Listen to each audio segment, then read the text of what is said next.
screwbally as hell comment, but okay. What's mpreg reaction? I don't even know what the fuck that is. Oh hey look, it's No from earlier. Mpreg reaction. Nit says not trans and light version. Black asks them. Thigh highs? Cuz I reports them.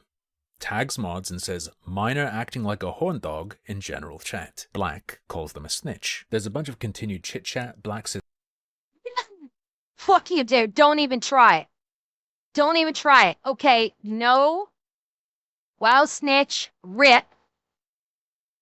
That was to a different conversation entirely. Gone. Fuck, I hate this. It's not stepping like I want it to. Come on, god damn it. Okay, there we go. Don't forget this one. Any female volunteers wanting to breed with me, I may have a condition, okay? This is something else entirely. It is almost entirely temperamentally founded assertion. Few, okay? Not fun at all. Kids, BTFO. Don't know what that means. You have a strange definition fun. I have a softer appearance, but as far as it goes. What the fuck is this supposed to be? This is obviously Clippy, but why is it blacked out? Is Clippy making an Ahi Gal face or something? More androgynous. More androgynous and goodbye. Well, it's a GIF. I mean, okay. So don't act like an idiot and it won't be an issue. And then a picture. And then a video. Is and be serious. How can I stop acting like what I am? Ever Henry seems fine to me. I love Mari, blah blah blah. Not even talking to him. Oh, back the fuck off. Okay. Should switch black to okay. None of this means anything. I have a ping here, okay? So Julio got pinged in. Alright. Julio, Leaflet's mod and employee, shows up. I have a ping here, he says. Black says, I admit. The fuck? Black says, I admit. I am Jesus the wrongdoer. fuck. Time me out, mod. I must learn. Julio.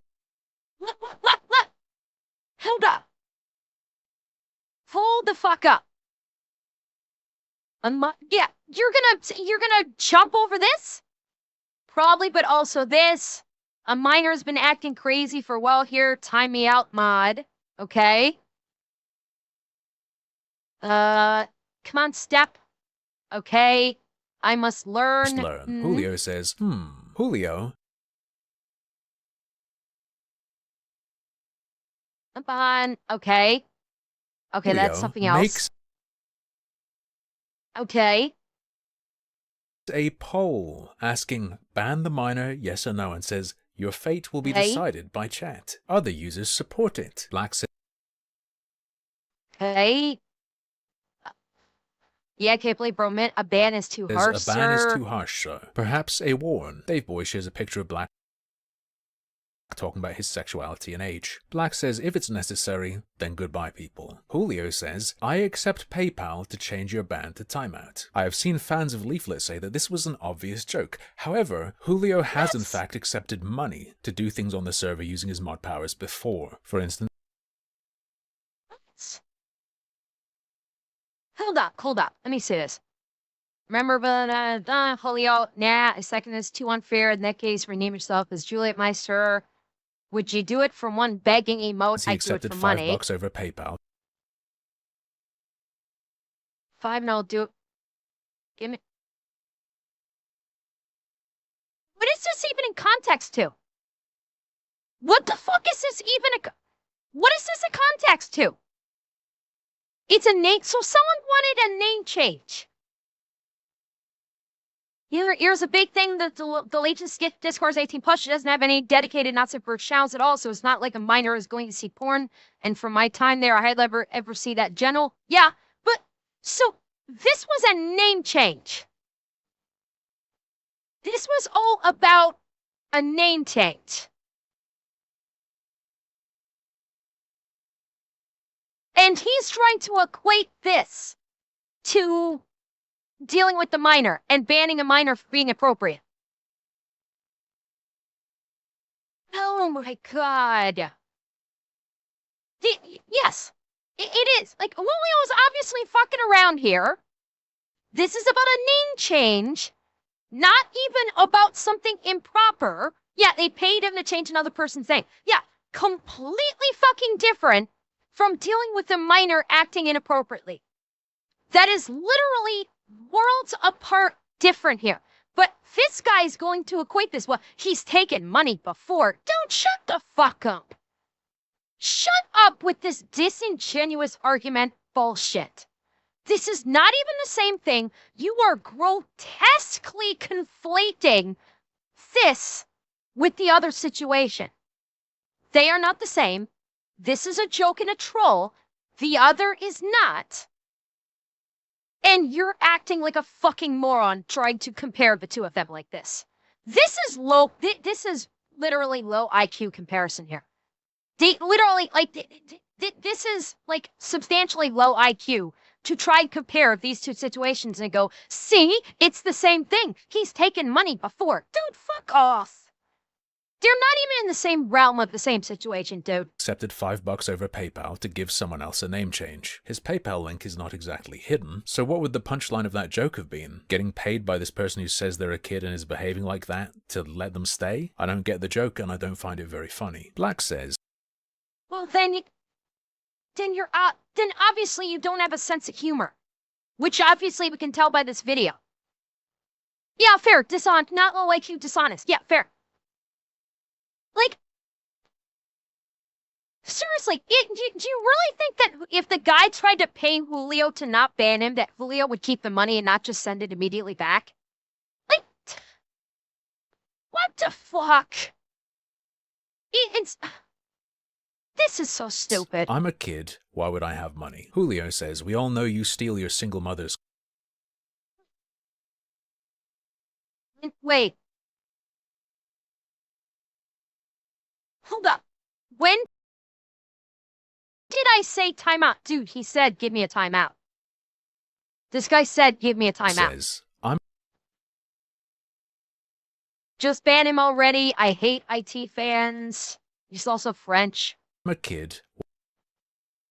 His name used to be Blank. Yeah, and Julio posts the evidence literally 4 minutes ago. Danny got you there fact checked in real time. I'm a kid. Why would I have money? Julio says. Someone says, please leave. Goodbye. We all know you stake your single mom's credit card for Roblox. Obviously making a joke. Obviously making a joke there. You know, and digging at the kid because the kid's being an idiot. So yeah, he's gonna dig at the kid a little bit and say, yeah, you steal your mom's credit card for Robux.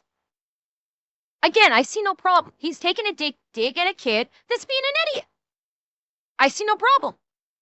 We all know you steal your single mother's card for Robux. Black says very well. Julio then offers for anyone to PayPal him 20 to stay. Leaflet's employee is trying to sell the server continued access to someone who says they're a kid and, quote, acts like a horn dog. This is one of the most...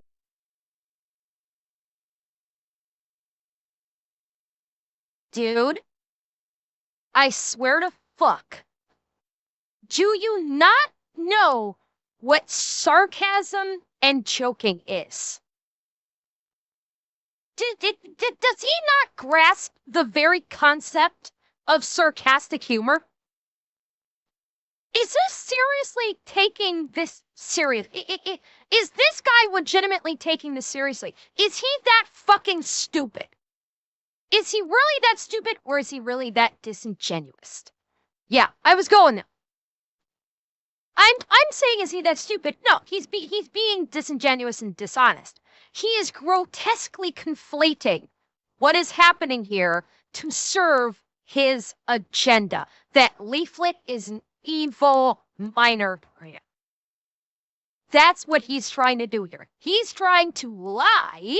He must be shorter He's than trying Ember with to how lie. often things seem to go over his head.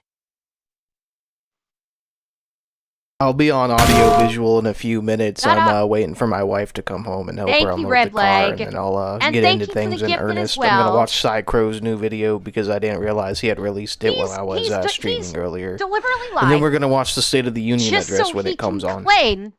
that Leaflet and her Discord mods Speaking of the devil, I think my wife just walked in the door. Bad things with underage people. Because guess what? That's how these people are attacking now. They will say, oh, they're going after kids because that's the current hot button issue. Yeah, Leaflet's not a part of it, but it's Leaflet's server, so he's basically, like, en masse just accusing her of she's perpetuating this because it's her server. Her server, her responsibility, blah, blah, blah, blah, blah. But that's why he's doing this. That's why he's lying like this and being completely dishonest in his arguments. Because nowadays, that's how the SJRs and good sir, I liked your stuff about the fraudulent daycare centers. But no, you're an SJR. This is how the SJRs attack people now. They accuse people of PDF-like behavior because they still think that people are going to start believing that out of pocket. People like this guy are still under the misconception that the general public, if someone is accused of doing something to minors, that immediately they're going to get the pitchforks and the torches and pitchforks and go hang a bitch. When the lie of this person diddles kids has been perpetuated so fucking much that no one believes it out of pocket anymore. And it has. You say, man, PDF is gonna be the Nazi. It already is. The new Nazi, yeah, but it already is. Accusing someone of being a PDF is going the same route as accusing someone as being a Nazi and of being a fascist and of being an Istophobe. It has gone that same route now, where it's, I don't like you, I don't like your opinion, so I'm gonna call you a pedophile and have you erased from existence. I'm gonna send the cancel mods at you by claiming you're a pedophile with no evidence whatsoever, because that works for my SJR insane asylum friends. And that's what he's doing. He hates that Leaflet didn't back him up. And so now he's like, well, she didn't back me up, so she has to be disappeared. I'm going to call her and her mods pedophiles because of this absolutely benign encounter that is not in any way, shape, or form something anything bad being done to children. And I'm going to call that pedophilia because that's the hot button issue. And I know the freak shows that will follow me won't even question it and will just attack. He's counting on Leaflet being brigaded on social media after he posted this. He's counting on that. He wants it. He's trying to encourage Leaflet to get brigaded. And along with that, for these escaped insane asylum patients to probably try and go after her any sponsors that she has too. Because that's how these people operate. Chances are Leaflet is probably going to ignore him. Very good chance Leaflet's just going to go, okay, this guy's full of shit. She's probably going to come to the same, if she even sees this, his video, she's going to come to the same conclusion that I've come to. Is like, this is nothing. The mods were goofing around and playing a joke saying, give me $20 and I want to unban them when they were not actually going to do that. And they're just trolling. They're just trolling. And she's going to she's going to say, I don't care. But she is desperate to get this. This is basically this person's attempt at a siren call to brigade against Leaflet and anybody that's involved with Leaflet. Most insane things I have ever seen on Discord. You know, if you think about it, it's really the parents' fault that my producer is auctioning children in my Discord. Then Black ends. What? It's really the parents' fault that my producer is auctioning children in my Discord. How the fuck are you getting there?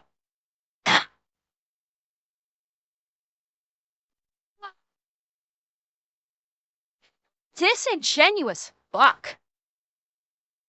You a flat out liar. You are a flat out fucking liar, dude. Point blank. Guess what? That's slander. Guess what this dumb motherfucker did? This dumb motherfucker has just committed slander against Julio and against Leaflet. Grievous slander. And if Leaflet can keep receipts of people that start attacking her on social media, citing shit that this guy says, and she keeps all the receipts, oh, that's a lawsuit. He's retarded, but he's also a lie. A giant fucking lie. And my guess is if Leaflet can get enough evidence that this is impacting her and her job in some way, good night, asshole. It's not just the video. No, not just the video. I mean, I'm sure Leaflet probably was informed of this video. I have no doubt. But that literally was grievous slander right there, implying that anyone that Leaflet's head mod was quote unquote auctioning off a child. Flat out slander. Oh, my brother. It was at this moment that he knew. He fucked up.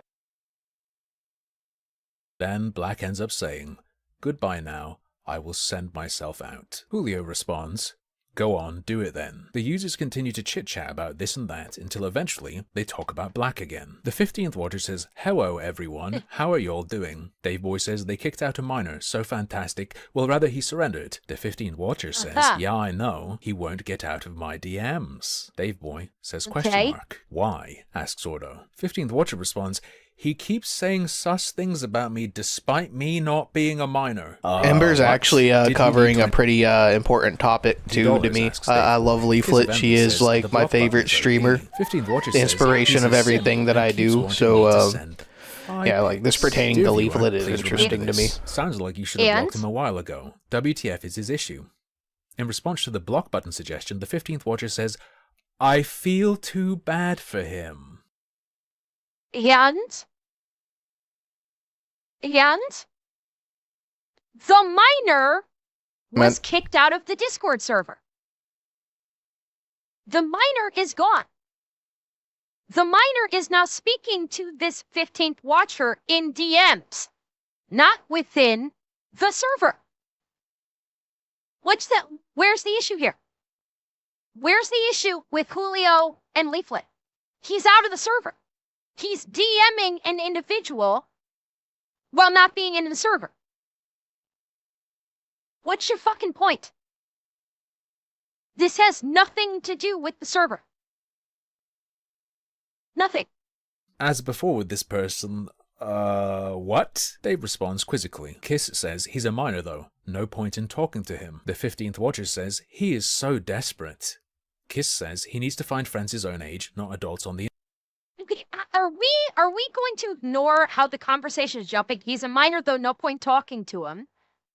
They're literally posting in the same second. Okay? Like, context, motherfucker, do you speak it? All 3 of these are being all 3 of these are being posted in the same minute. They're probably like, boop, boop, boop, that fast. Because down here, Watcher is referencing all the way back up here. So chances are these 3 messages all got sent possibly simultaneously. Because you know what? That's how Discord works. Discord chat, very frequently, people are sending messages simultaneously. And that's why the reply button is there, so you can go back and reply to a specific comment so your points are made clear. So this person is replying back to this comment, and this comment has nothing to do with this one. You pick it up what I'm putting fucking down here. You're conflating again. My dumbass. Internet. Dave Boy says, "The only thigh pics I want are Ember thighs grins like America Wizard when he is about to be menace." Well, Blue, you're a little late. I showed thighs already. You're late, gamer. I already showed them. But just for you, my beloved Fuel Rat. Here you go. Put the thighs away. Here you go. Intellectual's gonna be so mad. Now I expect you to dispatch me on the next call, but I call on. Next rescue I call on, you better dispatch me and me only. Not negotiate with horny little boys that want femboy thigh pics. 15th Watcher says, good point. Guess they just never really thought about this. It really is complex, isn't it? They briefly discuss how Black was doxing himself to them. I don't know if that's true or not, and I don't. The kid was literally doxed himself to me and a bunch of other people. Thank you for the counsel. Me too, he showed me his exact address. No, he didn't. Not throwing shade on these guys. He was not showing his legitimate address, I don't think. He was probably showing an address that he had from somewhere and just said, hey, this is my address, to see if it would spark interest. Yeah. I will bet you. I will bet you that when the kid was showing them an address, it was probably not his address. It was just an address to try and see if he could spark interest from the other person he was talking to. Don't trust these people to be able to check. Dave Boy says, do not porn brain the youth, you made the right call. And the next message is from Julio, the mod, Leaflet's employee, the one called the producer who seems to be an editor. Given the conversation he's been watching, what do you think he says? Take a guess. 3, 2, 1. He has not been banned yet. The other users had to continue to work to convince him to finally ban Black. Finally, it's over. Except... Wait. Okay. Look at the time frames. This is all literally happening within minutes. Okay, this is at 21:30. We were seeing the previous conversations were at 21:28. I think the previous ones were probably like at 21:25, I think. Hang on. Remember 12:45. Yeah, well, even look back here. So this is all in the span of 10 minutes. This is all in the span of 10 minutes, and he's pissing and moaning that he didn't get banned over the 10 minutes where everybody was figuring this out and talking about it. Like, does this guy not understand fucking Discord? Does this person not get it? Like, number one, he left the server. Girazard, we're about to get underway. I'm going to step out for a smoke real quick, and then I'm going to watch a quick video, and then we're going to watch the State of the Union address. Same. I do the same thing with my match. We don't like banning people unless there's a very serious and severe violation of the rules. And this entire thing took place over the course of 10 minutes. That's it, 10 minutes. You do realize that in Discord, when there's a potential violation or if there's a concern, there's usually a discussion taking place. And so he left of his own accord, like 5 or 10 minutes prior to this discussion happening here. He'd already left. And so you don't think that maybe there were discussions taking place that you're not seeing in a public chat about what to do? Like, usually, like, I've had to deal with stuff with my mods where we have talked about it at length before coming to a consensus on what we want to do in terms of an action. Unless it is something very severe where it's necessitated that we react instantaneously, if there's something where it's like questionable, where it needs to be discussed, I and the mods will talk about it. Sometimes briefly, just to confer with one another, sometimes at length. 10 minutes is nothing. All of this is over the course of 10 minutes, and this guy is shitting himself like, why didn't he get banned instantly? Why didn't you just hit the ban button? Why didn't you ban? Like, what the fuck, dude? Means, like, The guy has not done anything. The guy up to the point when he left had not done something so egregious to necessitate an instantaneous ban. All this stuff coming out about the DMs came out like 5 minutes after he left. So now the mods can go to the route of, okay, if he's DMing you guys like this, number one, block him, and then maybe they can go to a preemptive ban to make sure he doesn't rejoin the server. But again, this is over the course of 10 minutes. A lot of shit happens in 10 minutes when it comes to moderation. Granted, this guy probably doesn't have his own Discord, so he doesn't understand how this shit works. I'm telling him. This is how shit works sometimes, depending on what the infringement is. To work to convince him to finally ban Black. Finally, it's over. Except for one thing. Do you remember that person who said, oh, they didn't want to block him because he's so desperate? He's constantly trying to riz them, begging for thigh pics. After what appears to be the moment of the actual ban finally happening, that person goes on to talk about how he's constantly trying to date them. They know he's constantly trying to flirt with adults. By the way, this idea that, oh, if two people say they're underage, doing that stuff together is fine. No, that's exactly how sextortion happens. That's how... Oh my god, the fucking leaps this guy goes to. The absolute fucking leaps that this guy goes to. Number one, 15th Watcher was DMing. Again, what do you want? Do you want the mods to boot out 15th Watch because they're DMing with someone? Fuck you. If someone is DMing another individual, that's on them. They were told the block button's right there. If it's making you uncomfortable, block it. That's all they have to do. That's all they need to do. In terms of this situation, is advise this person, someone's DMing me, okay, block them. And now you're gonna go the fucking leap of if two underage minors are doing sexy time talk with one another, this is how sextortion works. You're really gonna go to that fucking leap? You think, like, oh my sweet fuck. And by the way, why is this Leaflet's problem? Why is this Julio's problem? This whole angle that he's going with, like, this can lead to sextortion. Cool. They're not in Leaflet's server when they're doing this. So why is it Leaflet and Julio's fucking problem? You want to make the argument that, like, oh, two minors sexting with one another can lead to sextortion. Fine. Totally different conversation on that. Totally different conversation. What does that have to do with Julio and Leaflet?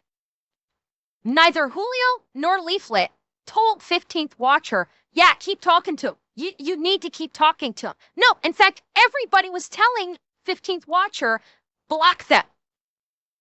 They cannot force 15th Watcher to block someone. They cannot take control of 15th Watcher's account and force a block on the other person. It's not Leaflet and Julio's problem, nor anyone else in their Discord. They offer advice. If the person doesn't wish to take advice, that's on them. Leaflet, Julio, and everyone in Leaflet's Discord bear absolutely zero responsibility for the actions of one individual and said actions are not even taking place in their server. This is disingenuous as fuck. This is slanderous against Leaflet and Julio. And you are a lying piece of shit, my guy. You are just a flat out liar. Nothing, I can take nothing you have said throughout this entire video has been genuine in any way, shape, or form. You are twisting and contouring facts worse than a Peruvian nut. How predators get their victims. Besides the point though, if Black is the age they say they are, which this person certainly believes, something I think is pretty damn bad has occurred. 23 minutes after the actual ban, the 15th Watcher says, I already have dread thinking about my past interactions with him. I sent him a fully covered and clothed thigh picture once to get him to shut up. I fear it made it much, much worse. And? Again, this did not happen in the server. Her mic gets scuffed when she gets angry. DMs. I think she should keep it. Everybody's telling her to replace it. I think she should keep it. The scuff is funny. And everyone else in the server is not responsible for this. No one in that server told 15th Watcher to do this. No one. 15th Watcher did this of their own accord. Was it a stupid mistake? Sure. Was 15th Watcher an idiot for doing it? Sure, you can make that argument. Absolutely. It is not on Leaflet, Julio, or anyone in the Discord server. And you trying to make it shows what a liar you are. It shows that you are deliberately making a We're going to pull away from that for right now because it is 8:41. And I want to watch Psychro's video before we get into the State of the Union address. Without further ado, oh yeah, talking about Ember's chat. Yeah, I like that Twitch all of a sudden reversed that decision. It's making me actually reconsider my position on multi-streaming. Because originally I just said, fuck it, I'm only going to do YouTube. But I might do Twitch now that they're going to allow like multi-chats and stuff like that. But without further ado, this is Psychro's video. If you don't already, go like and subscribe, share his stuff around. I'm sure this is absolutely great.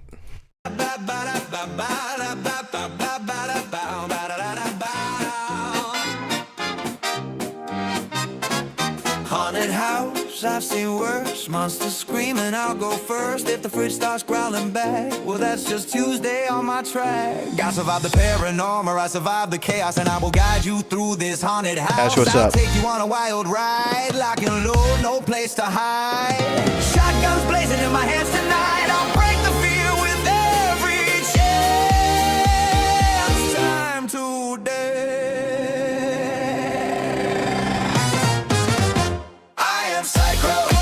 Mask on and I'm ready to go on.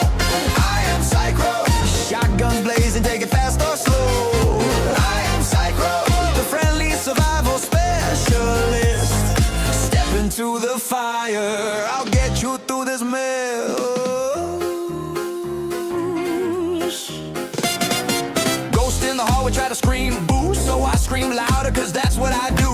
Monster claws dripping red, I tripped, I slipped, oops, now it's dead. I tell bad jokes while I fight the night. If it doesn't kill me, well, it just might. But I'll stand tall even if I fall, cause duct tape and sarcasm fix it all. I am Psychro, dancing with ghosts in the afterglow. I am Psychro, dancing through the apocalyptic show.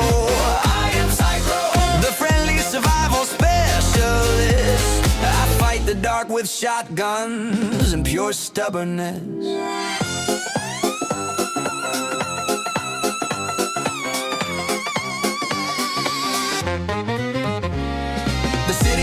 But I crack a grin, kick the door down, let the fight begin. I don't do quiet, I don't do tame. I turn the battlefield into a game. Bullets fly and the walls all shake. I'm calling the shots that nightmares break. They think I'll fall, but I advance. A madman soldier with a fearless stance. Laugh with me, don't look back. Spin the lever, click, clack. Fear's got fangs, but I got jokes in one green glow that never shows.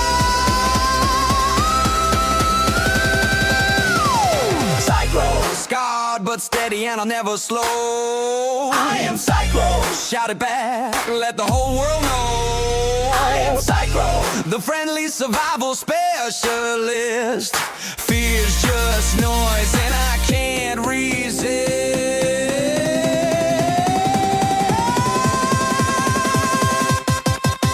Tick-tock, bang-bang, monsters flee. Why are they scared of me? Slide to the left, shotgun spin. Baseline drops and chaos begins. Psychro. Ready to fight. Psychro. Left through the night. Gas mask glow. I am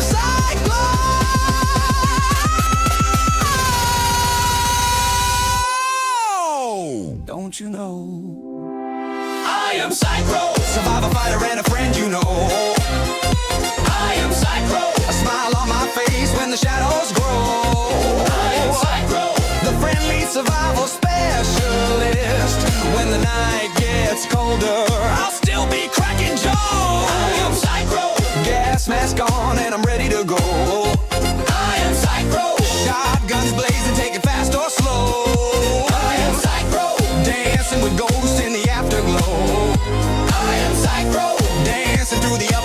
galactic show. I am Psycho, scared but steady and I'll never slow. I am Psycho, shout it back, let the whole world know.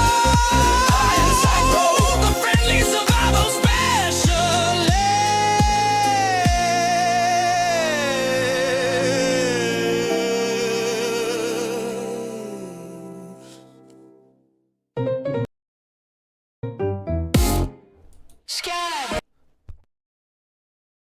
Dude, that was such a great introduction to your character, Psycho. Oh, man. If you haven't already, you should head up his X and look for the lore post on his character. The dude is so creative when it comes to his own world building. It's nuts. That was such an entertaining, high energy video, man. Like, I'll say it to everybody. Just create more, man. Like, I love this just huge wave of new creation coming out of Skybrowse's community. Like, just keep it up, everybody. Like, none of y'all have disappointed me, and I doubt you ever will.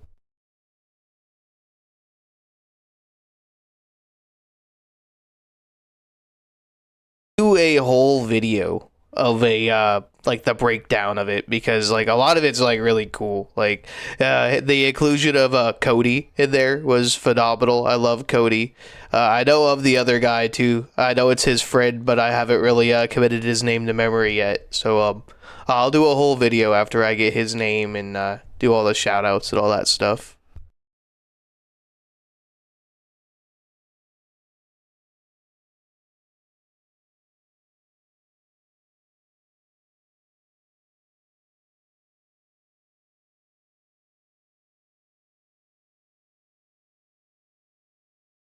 Man, what feed should I use? Should probably use the official White House feed.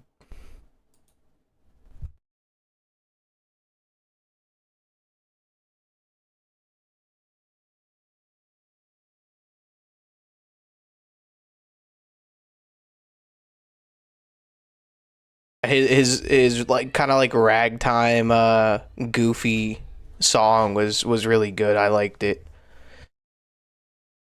Makes a lot of sense for his character because he's sort of like a like Deadpool adjacent. Like you could categorize them in like the same type of character.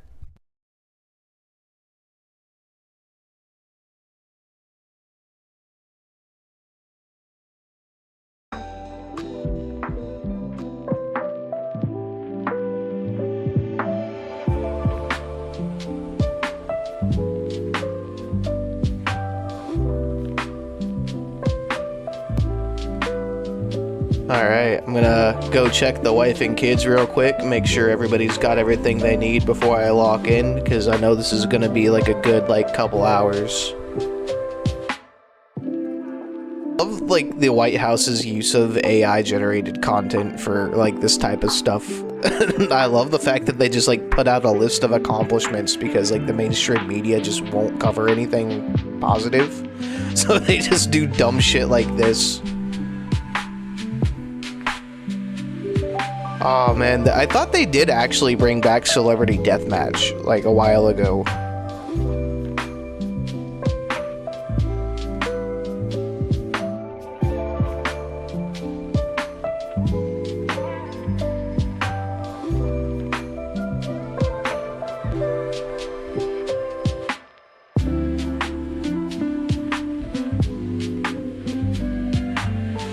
Like I said, I'm gonna run and check on the wife real quick, and I'll be right back.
Yeah, it's so funny how they use this shit, man.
Fashion show is so weird. Like, honestly, man, if the founding fathers saw like how all these senators and congress people like conduct themselves, they'd be so fucking disgusted. They'd probably say burn it down. Who said it, Kanye or Hitler, from 16 years ago? So it's an audience participation game, and we have a list of quotes, and half of them were said by Kanye West and half of them were said by Hitler. And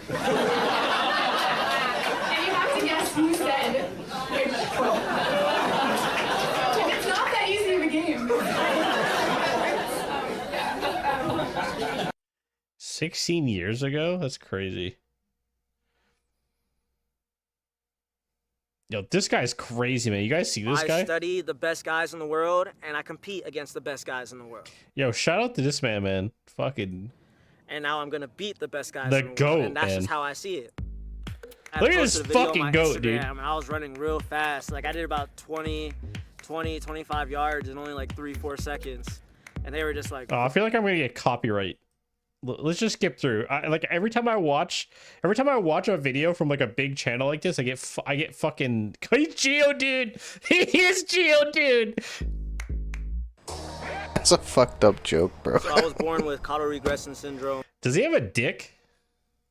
It's a very rare disease. I always work with what I got because... Mind once again asking the valid questions. Cards that are dealt to me. A lot of people say foster mother. I'm not a big fan of that because she is my mother. The foster care system reached out to my mom, said that we've exhausted all our options. Man, you guys think your life is bad? Just remember. You guys think your life is bad? That's not to say he has a bad life, but it's just like his life is always going to be limited.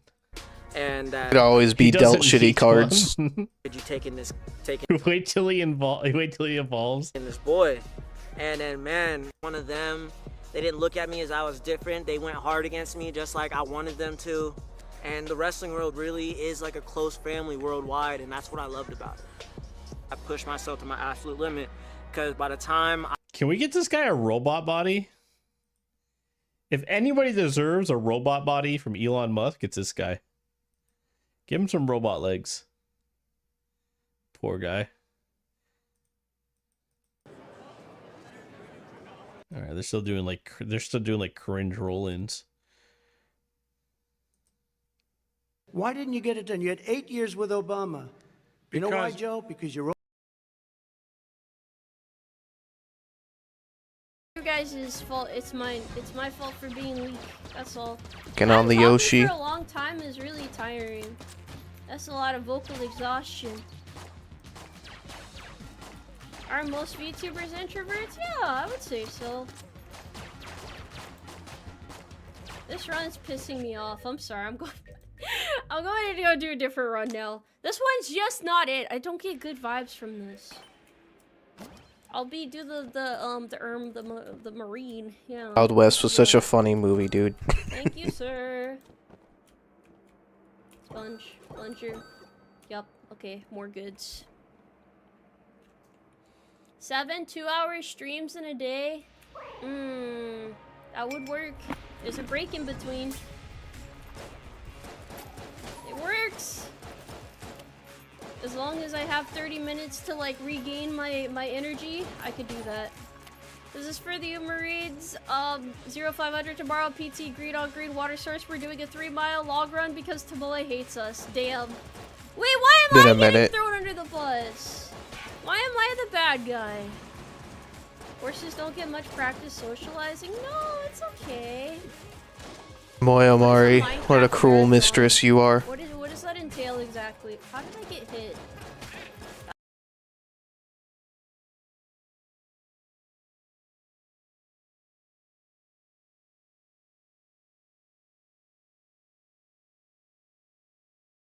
We've partnered with America First to talk housing policy. We got a number of housing policy questions in tonight.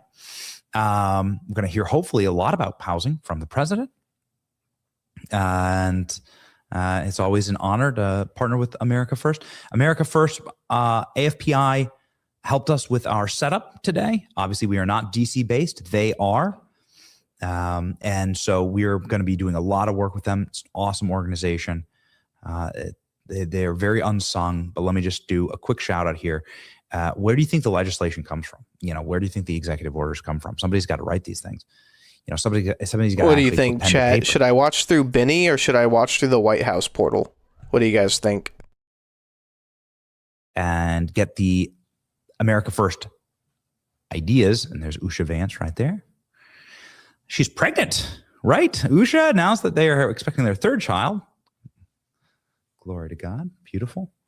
And America First Policy Institute is one of those just incredible places that's very unsung heroes in Washington, D.C., because they actually still, the business of this city is done through pen and paper and through words. There's Barron Trump standing there whispering into his father's ear, "Send the post, father. Send the tweet, father." He looks more and more like Donald every day. Every time I see him, he just looks fucking older and older. Mog them, father. Father, you should be freedom maxing. Uh-oh. Here we go. Here comes the Melania Trump introduction. So Melania is in the house. She announced earlier that she was bringing... Yeah, we give her, she get a little kiss to Barron. Remember when Barron was just a little tyke in the first administration? They grow up so fast. Yeah, that's right. Little Barron with a fidget spinner on the plane steps. We watch this kid grow up. It's crazy being a Trump man. It's crazy. Melania looking great off the heels of her smash hit #1 documentary. It's a pretty good reason, though. In modern American history, the Melania documentary. And here comes the cabinet. Let's go. Let's listen in. We knew Secretary Marco Rubio, Andy Besant, Treasury. No, he's going to drop the Agartha lore. Trump's going to come out in the white robe and the fucking circle lightning bolt drip chain, and he's just going to be like, "Come on, Wiggas, we're all going to Agartha." RFK Jr., Health and Human Services, Secretary Turner, Chavez Ramirez. Yeah, a little bit of controversy. I see that they dropped the charges, though, against her husband. If you're interested, if you go to Politico and type in labor secretary, you can read the story. There were some charges filed against her husband, sexual harassment charges, but they have been dropped. There's Linda McMahon. Okay, enough of this. I'll do the voiceover. Thank you, Klein. Yeah, it looks like I don't need to hear a bunch of tabloid trash. C-SPAN, come on. Yeah, whatever. We love C-SPAN anyway. There's our friend Lee Zeldin, totally based. Gave us an awesome tour of the EPA. Like some of his first days there. Nobody was in the office. That was wild. Susie Wiles, of course. Russ Vought.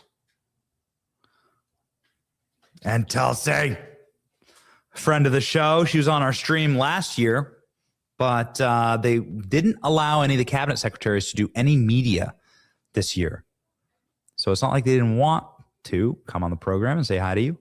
But they said, why don't we just sort of rank and file, let the president speak for all of us, and what's up, right? And what's up? Here's RFK. You're just chilling with him and Kid Rock.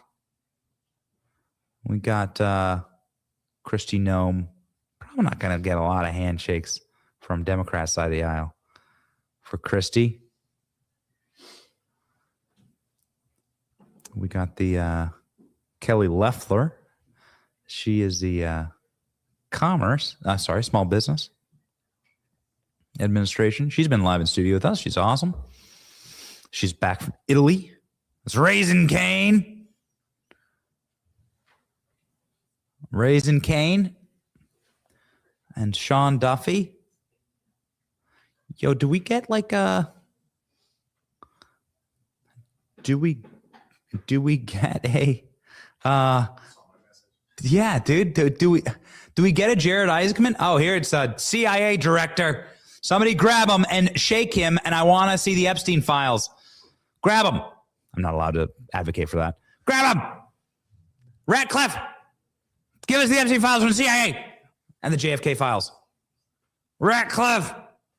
We saw him at a Christmas party this year. He's totally nice. Totally nice dude. But come on. Give us the Kennedy files. There's John Kennedy. Robert Kennedy. Total baller. And a selfie taker. Bro, he was spurging out his own mic. Yeah, Steve Witkoff. Kind of like walking out of frame there. Steve Witkoff's chill. Negotiates every damn deal for this administration. ALX, do we see Jared Isaacman? Is the NASA administrator get to walk in? Did I miss Jared Isaacman? Or does he not do this? Don Jr. is there. So the whole Trump family is there. Whoa. Okay. It'd be really cool. Y'all know Jared Isaacman. He's the NASA administrator. Really rad dude. We will be bringing all of you live with us to the Artemis launch to head back to the moon. We'll be doing that next month. AFPI, you want to come with us? That'd be fun. Okay. I'm sure there's plenty of policy when it comes to space exploration. AFPI, our dear friends here, again, couldn't have gotten this stream done without their team. Massive shout out in the chat to AFPI. You got to check out their work. You got to put pen to paper, the people that actually write the laws in this country. That's why it's critical to partner with them. We can sit there all day and bang on the table and bluster and talk about things we want to have changed. Do you know how you actually have to do it? It sucks. It sucks. You got to write legislation. You got to write executive orders. You got to explain these things to the American people. So, like, instead of just sitting there and bitching and complaining and crying all day in my little podcast studio, we're partnering with the people that can actually get the laws written so we can actually get things done. You've already seen some of the major effects on housing policy, but there are so much more of that to come.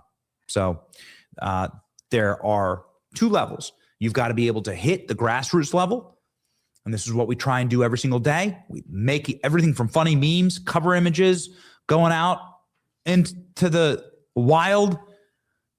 Man, Jared Isaacman, bro, we just flew on jets with him. He's the NASA administrator. He's flying me in a jet. I'm in like a fighter jet upside down with Jared Isaacman like 2 months ago. So cool. Anyway, of course, we're filming all of it and taking you with us everywhere so you can see and understand the world around you. So you got to gain critical mass. But then you've actually got to have a plan. And the way that plan gets implemented is you got to write that legislation and get it passed. So that's what we're going to do with the SAVE Act. Chris, come on, man. You guys had a big hand in the SAVE Act. You're probably helpful all the time in the SAVE Act. Yes, right. Yeah. Fantastic. Okay. Got to get across the finish line. Chris is over here. He says he doesn't want to be on camera. Chris, you're not going to come in. You're not going to come in and give like a shout out to AFPI? I moved all the cameras. All right. For heaven's sakes. No? Okay. All right. Fine. All right. Well, anyway, we're thankful for our partners, and we're most of all thankful for you. We just want to thank you for watching, for trusting us on this channel to tell these stories, to bring you as much access as we can possibly get. Last year, we had 3 cabinet secretaries on. This year, they shut that down. They said no cabinet secretaries can do any media this year. That's what they told us. So it's too bad, and that's true for all media. It's not us. It's true for all media. I think they'd far prefer them do our show and talk with you than to do CNN. And so look at that. The whole Trump family got Eric and Dawn there. No sign of Team USA. Please let Trump walk in with them. Please let Trump walk in with the hockey bros. Come on. It's always best to just kind of get it afterwards, because when you watch it live, they just freaking do all this pomp and circumstance instead of getting right to the point. Get some sound. The President of the United States.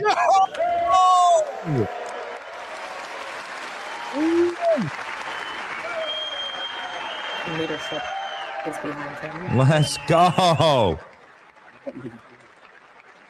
Let's go. You guys.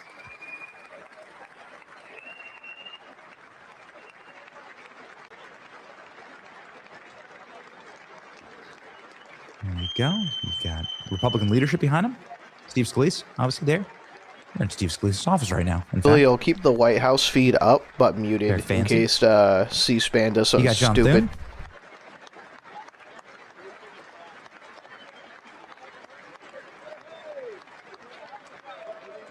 You got some Republican senators back there.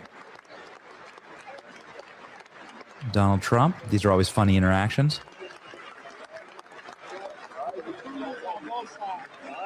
It showed him somewhere in the crowd. Crank that volume as much as we can. Yeah.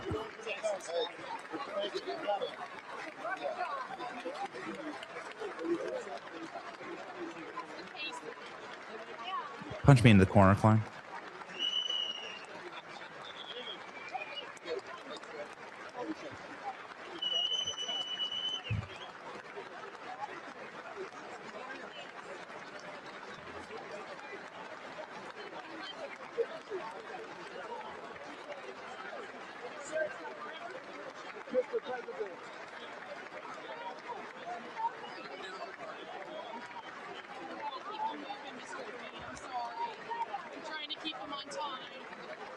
Uh-oh, selfie takers. I'm gonna try a selfie.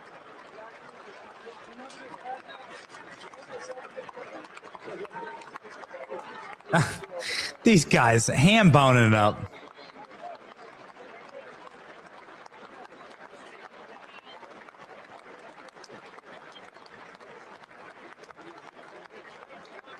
All right, ladies and gentlemen, of course, I will not be doing play-by-play.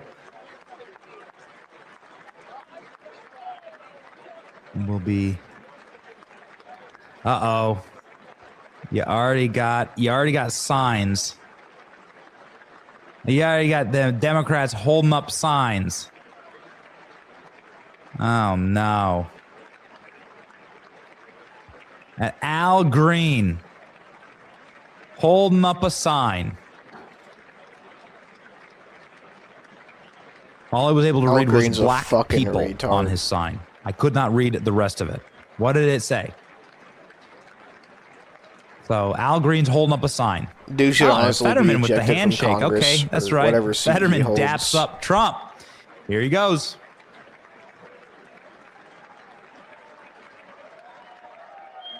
Got the George Washington gavel there.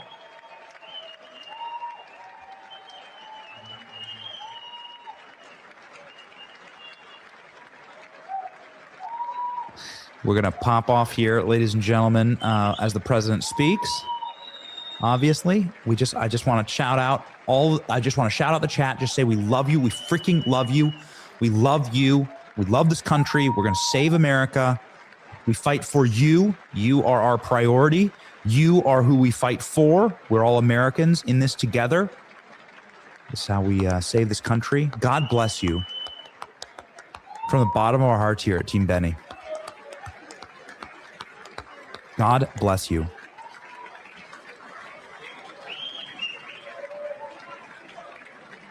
Yeah. Looks like it. Trump looks like he's in good spirits. Yeah, I love the way this man just like walks in and owns their room instantaneously. Even when it's half full of haters, bro. Like, he just comes in and commands the entire space. That's what you want out of a leader. No, seriously, thank you, chat. Okay? None of this is possible without you and we will always endeavor to serve you.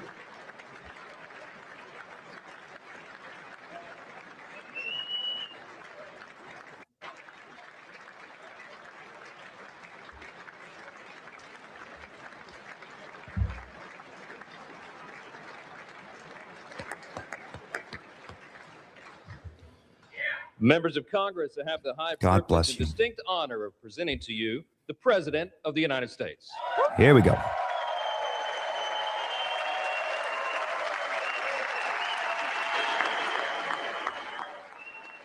We love you, chat. Live from Washington, D.C., inside the U.S. Capitol. You can actually hear the roars inside of the building that we're in right now. USA chants breaking out. Here we go. Well, thank you, First Lady of the United States.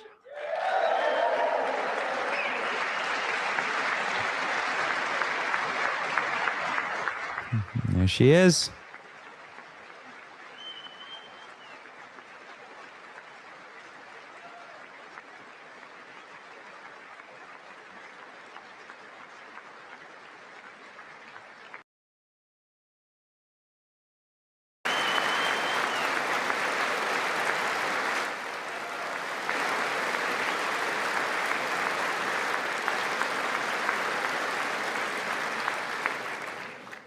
Second Lady of the United States.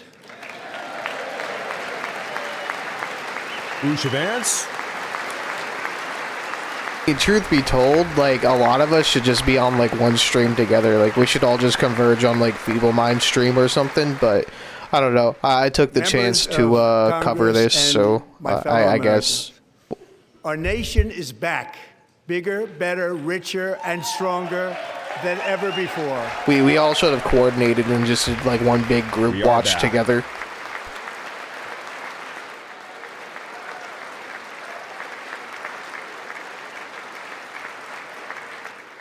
Less than 5 months from now, our country will celebrate an epic milestone in American history, the 250th Is Leaflet live right now? anniversary of our glorious American independence.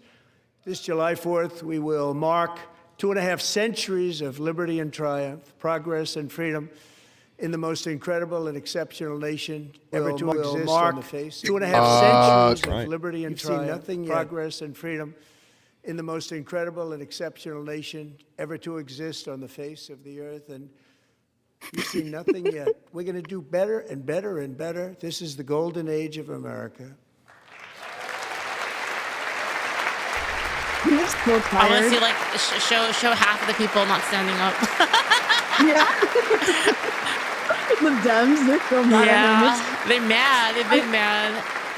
When I last spoke in like, this before you chamber got 12 here, months ago, I had they were just talking smack about him. It was a so nation funny. in crisis with a stagnant economy, inflation at record levels, a wide open border, horrendous recruitment for military and police, rampant crime at home, and wars and chaos all over the world. But tonight, after just 1 year, I can say with dignity and pride that we have achieved a transformation like no one has ever seen before, and a turnaround for the ages. It is indeed a turnaround for the ages. Yeah, you know, I think that's fair. I mean, I feel like a lot. I mean, obviously, we would always wish for more, but I feel like it's pretty fair. Doing way better than Like, we no were one a while really- ago. Yeah, for sure. No one's really gone after, like, illegal immigration, like, on the level that, at least, like, publicly, right? On the level that we're seeing. Some people argue Obama And we did will a never ton go of, back to where we deportations, but I were don't just know. a very short time ago. We're not going back. Today, our border is secure. Just hear you say in the back, I love it. It's alright. At a certain point, I'm probably going to switch feeds anyway because I don't want to step on anybody's toes or piss anybody off by, like, Today, our border is secure. kind of poaching their videos. So I'm probably just going to, like, bounce around from source to source. Rising fast. Share that. The I might not want to roaring talk. economy is roaring like never before, and our enemies are scared. Our military and police are stacked, and America is respected again, perhaps like never before. I like Leaflet. I don't want to cause her any issues, so I might just keep it moving here in a minute. We gotta sign up for Ice Leaf. I know. We gotta get the Hispanic and the Asian together. Only if Corey Chan is our teacher. I have a pending application to ICE right now, waiting to hear back. Illegal aliens poured across our borders, totally Will unvetted and EpiPen unchecked. be mentioned? We now have Who the made this strongest prediction? and most secure border in American history by far. Oh my gosh.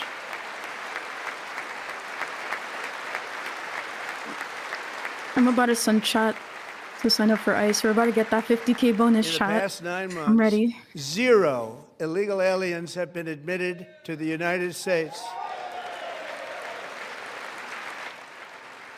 Very good. Very, very good.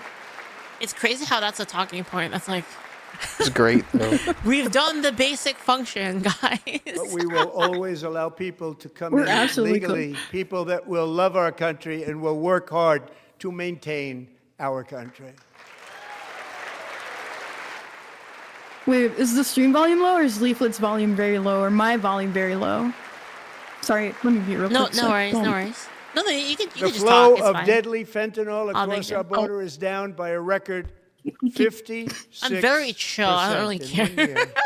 That's how I approach everything. I'm just very chill about everything. Yeah, when you were talking to me earlier, I was like cowering in my brain. I'm like, And last did year, I the say murder something rate saw bad? its single largest decline in recorded history. I'm a little bit This back is at the that. biggest decline, think of it, in recorded history, the lowest number in over 125 Honestly, if I knew they were going to collab, I wouldn't have even bothered. fact, I would have just been watching them. Substantially before my wonderful father, I had a wonderful father, Fred, before he was born, substantially before he was born. That's a long time ago. He wouldn't like me to say that, but that's a long time See ago. Rambo like that. The Biden administration and its allies in Congress gave us the worst inflation in the history of our country. But in 12 months, my administration has driven core inflation down to the lowest level in more than 5 years. And in the last 3 months of 2025, it was down to 1.7%. My eggs won't cost $1 million now. Let's go. Just gotta buy them from a local farm. It's way cheaper. I want to find one. I've tried going to a butcher. but Gasoline, which reached a peak of over $6 Oh, you have a a farm, you gallon said? in some states, under my predecessor, On my streams, it was quite streak honestly a popping up, disaster. and It's like now below I watch it when I $2.30 a can. gallon in most states, and in some places $1.99 a gallon. And when I visited, Where do you get these the great prices? state I need to of move out Iowa of this just a stupid few state, weeks man. ago, I even saw $1.85 a gallon for gasoline. That's how much it cost near me. So my area is around Wow. like 250. I think mine was like close to 3. I've seen it under 2 before. Where do I sign up for Mortgage this? rates are the lowest in 4 years and falling fast. Not in my and state. The annual cost of a typical new mortgage Then is again, down everything's almost expensive here. $5,000 just since I took office. 1 year.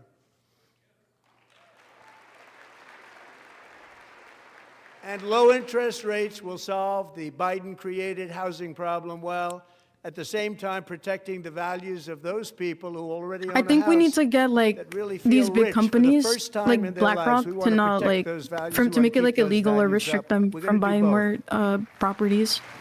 Already did that. They're definitely part of the problem. Yeah. To force the keep sale it of that all their way. assets too. We need our houses back. Stock market has set 53 all-time record highs since the election. What? Think of that. I'm 1 checking my year. stocks right now.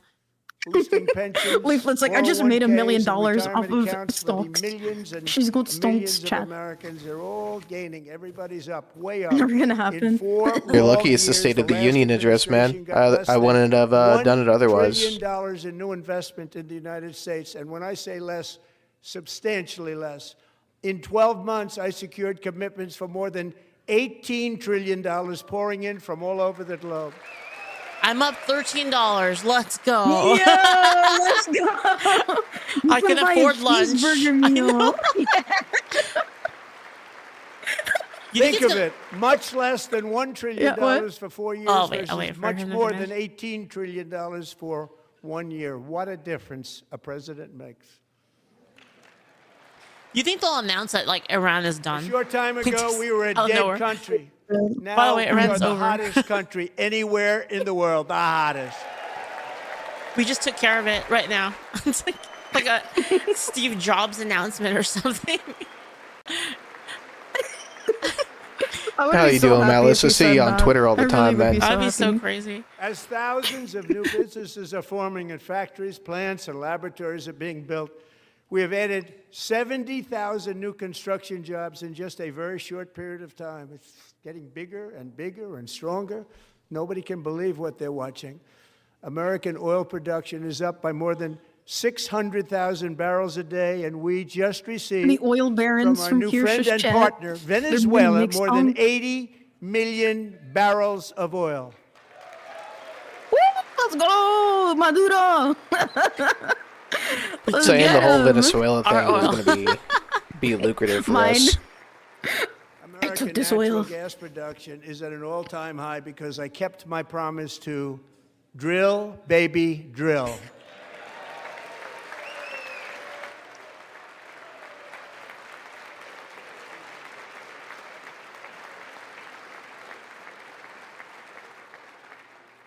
More Americans are working today than at any time. Think about that. Any time in the history of our country, more working today.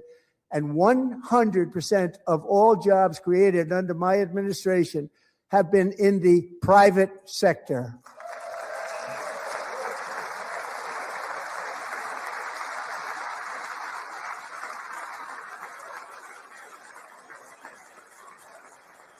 We ended DEI in America.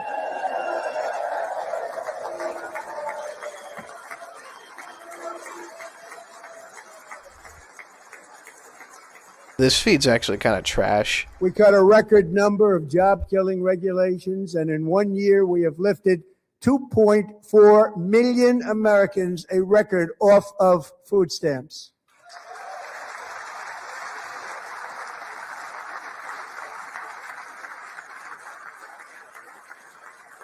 The state and for all of these reasons, I say tonight, members of Congress, the state of our union is strong.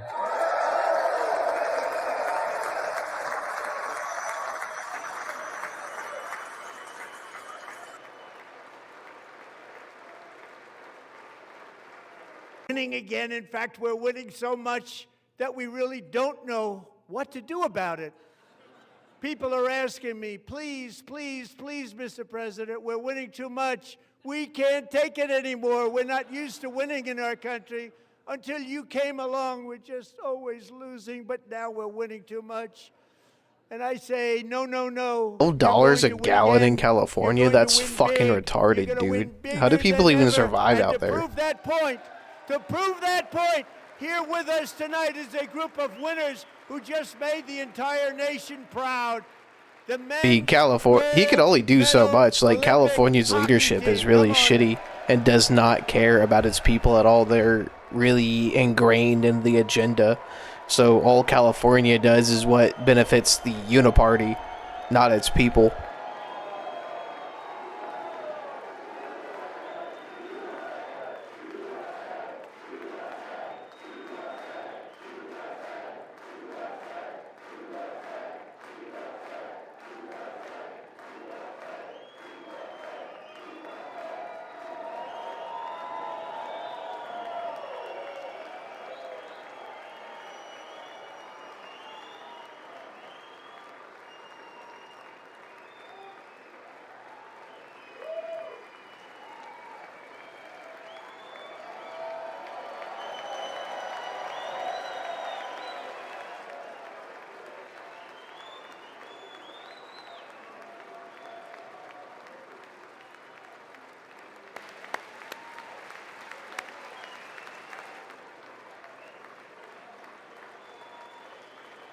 Go ahead.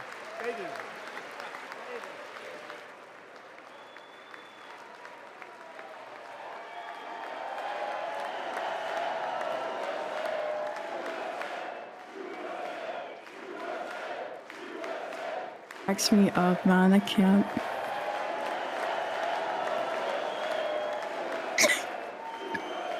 Yo, Max, why did you clip the fried chicken thing that I said, man? It's kind of messed up. Last night, someone clipped the fried chicken thing was funny as shit. Why do all the Popeyes in the hood have bulletproof glass? Someone clipped it. It's the first time I've ever seen them get up. Did you get canceled yet? The American women who will soon be coming to the White House.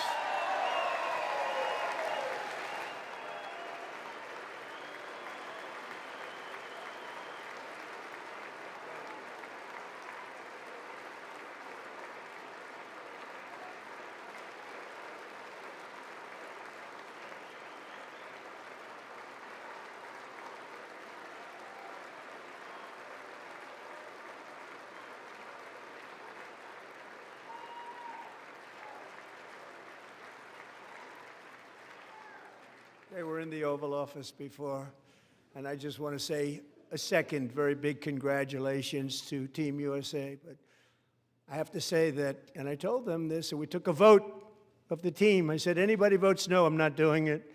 So they stood there, and they weren't about to say no, because I've never seen a goaltender play as well as goalie Connor Hellebuck.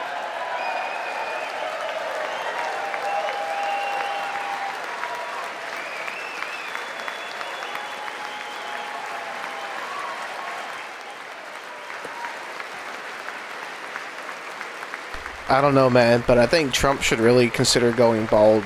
I think cue ball Trump would go hard as fuck.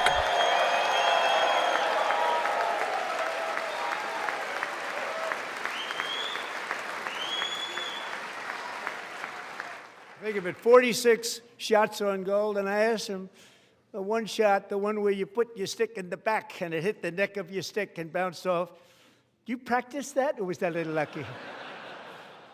He refused to answer that question. But I just want to tell you that the members of this great hockey squad will be very happy to hear, based on their vote and my vote, and in this case my vote was more important, that I will soon be presenting Connor with our highest civilian honor, which we will be given and which has been given to many athletes over the years. But when I say many, not too many, like 12, it's called the highest civilian honor in our country, the Presidential Medal of Freedom.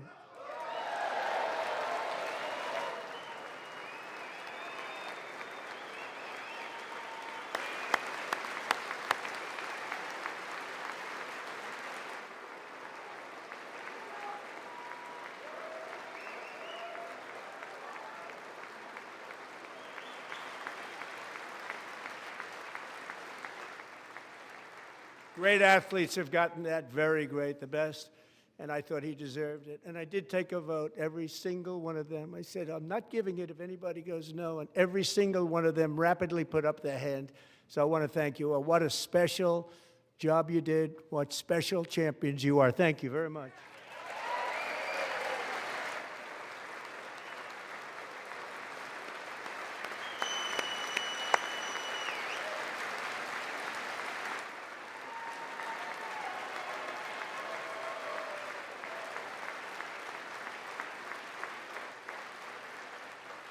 I'm also pleased to say that the next time the Olympic torch is lit, it will be here in America for the 2028 Olympics, and it's the summer version right in Los Angeles. We're going to do a good job in Los Angeles.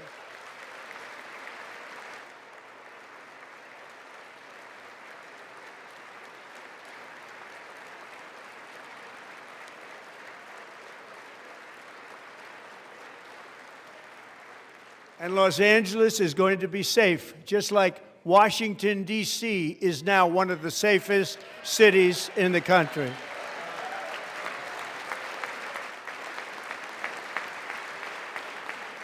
And this year, and I must say I got them both. I got them in my first term, and I was disappointed because I didn't think I'd be the president when this happened. But strange things took place.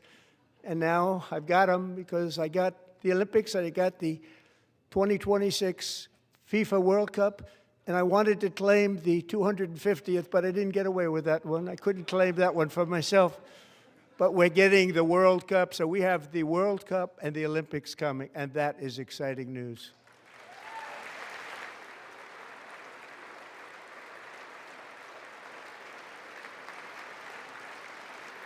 So this will be a year to celebrate our country and the heroes who have kept it free. Men like Buddy Taggart. At age 17, Buddy volunteered to defend America. Like, the actual fucking garbage-ass fascism is going on in fucking California. It's like downright communist. We should really do something about it, though. Like, Trump should really just send in the military and kind of assume control over the state. And 81 Newsom is a piece of shit. He liberated the largest internment camp in the Philippines, one of the largest anywhere in the world. Gonna do that same shit to Hawaii too, because they literally did the same thing to Hawaii. They started fires to burn down all the nice homes and shit to build affordable communities. July 4th, 2026, his 100th birthday.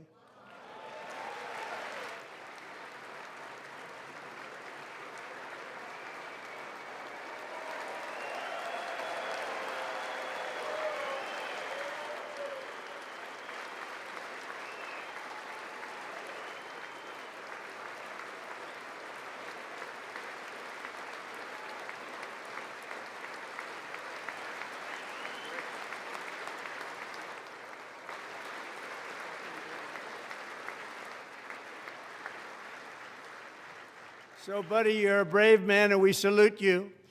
Even in times of challenge, setback, and immense heartache, the spirit of 1776 has always shone through very brightly.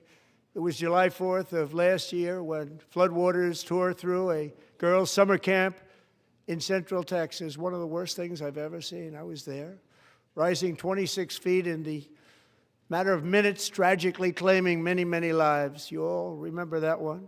As the waters threatened to sweep her away, 11-year-old Millie Kate McClelland closed her eyes and prayed to God. She thought she was going to die. Those prayers were answered when Coast Guard rescue swimmer Scott Ruskin descended from a helicopter above. Nobody knew where he came from. It was Scott's first ever rescue mission, a young guy, but very brave, very, very top, always top in his class. And he lifted not just Millie Kate, but 164 others to safety. I love when he honors people who do great services like this. That flood was horrendous, by the way, and liberals wasted no time being absolutely fucking disgusting about it. A bunch of little girls drowned in the most horrific way possible, and liberals just fucking dunked on it. Human beings. People watched Scott from a distance, and they couldn't believe what they were seeing. The winds were blowing, the rain was pouring, everything was going, and that rapid water, nobody's ever seen anything like it. They said, wow, that's something. Tonight, Scott and Millie Kate are here together, reunited for the very first time. Thank you, Scott, Millie Kate.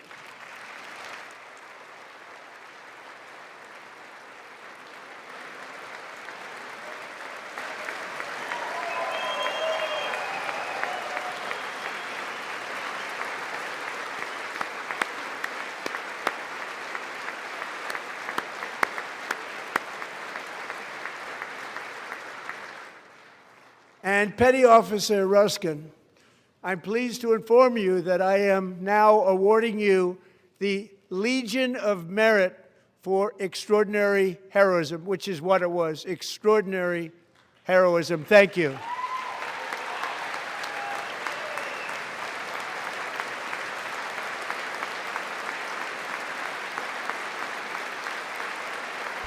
Congrats to him. What an honor. I'd like to have the military aide to please come down and take care of the service. Military aide, thank you very much. Take care of that very important service. Thank you very much. From 1776 to today, every generation of Americans has stepped forward to defend life, liberty, and the pursuit of happiness. And they're really doing it for the next generation.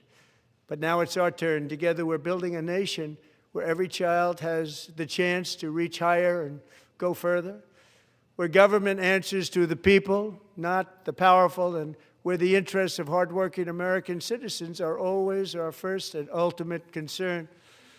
That is the debt we owe to the heroes who came before us, and that is the promise we must keep to America for our 250th year. Last year, I urged this Congress to begin the mission by passing the largest tax cuts in American history, and our Republican majorities delivered so beautifully. Thank you, Republicans.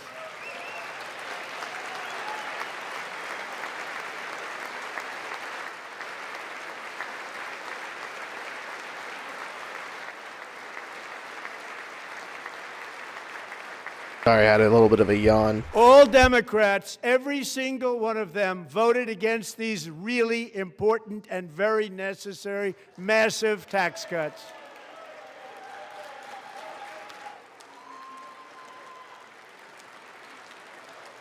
They wanted large-scale tax increases to hurt the people instead. But we held strong, and with the great, big, beautiful bill, we gave you no tax on tips, no tax on overtime, and no tax on Social Security for our great seniors.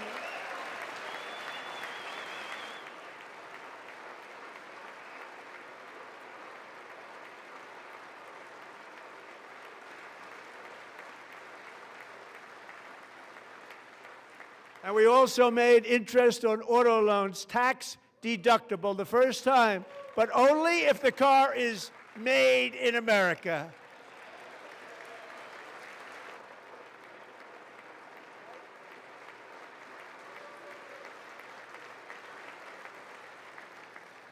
Recently in Pennsylvania, I met Megan Hemhauser, a devoted mom who's homeschools her children, beautiful, 2 children, during the day while waiting tables at night as her husband works overtime operating very heavy equipment.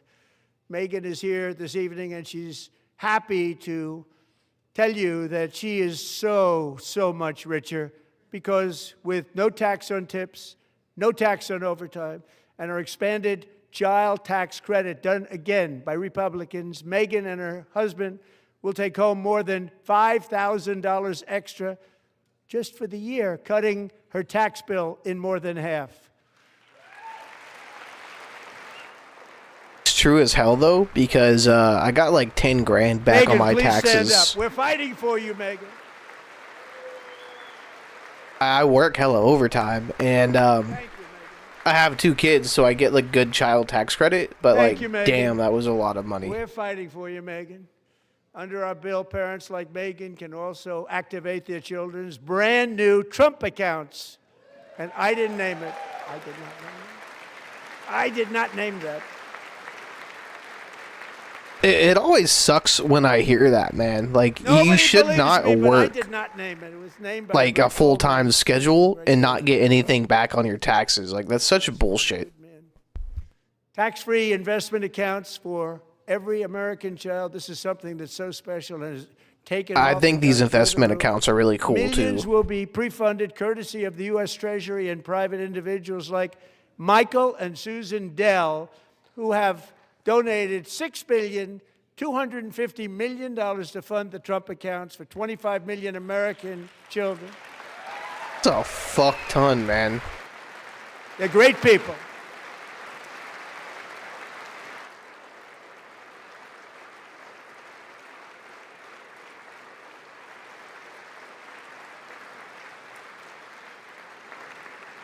You know, I asked Michael Dell, how do you make all that money? He said, well, I just sat on my dorm in school, and I made computers, and I'd sell them to people.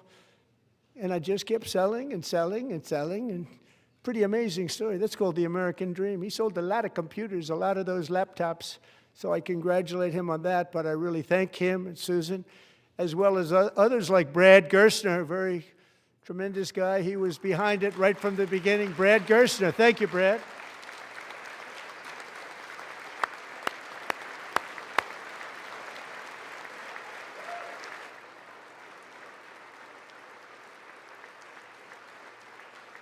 So with modest, for sure, you could probably do all kinds of weird shit with your taxes running a business. These young people's accounts could grow to over $100,000 or more by the time they turn 18. Think of it. How much money is that for somebody that started with nothing?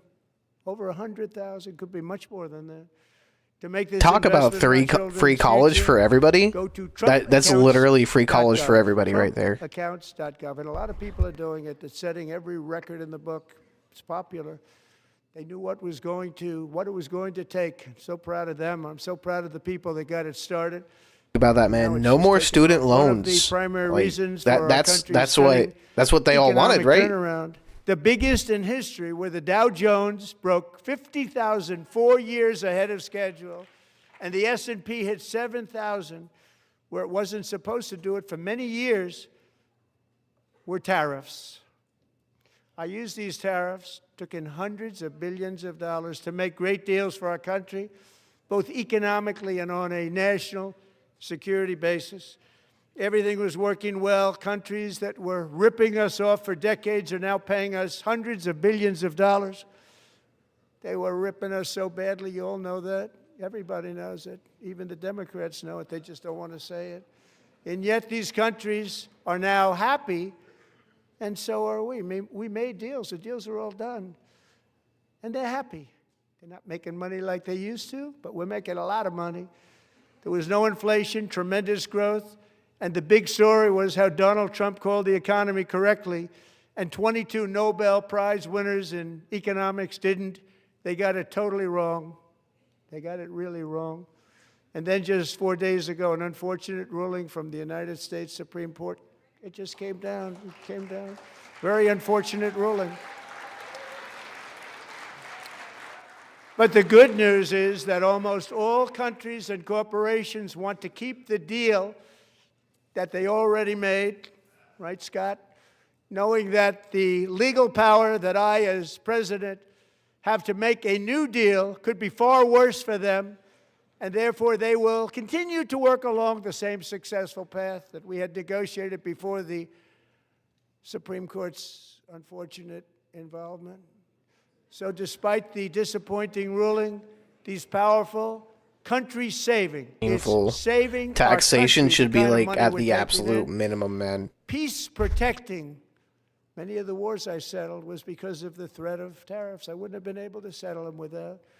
Will remain in place under fully approved and tested alternative legal statutes. And they have been tested for a long time.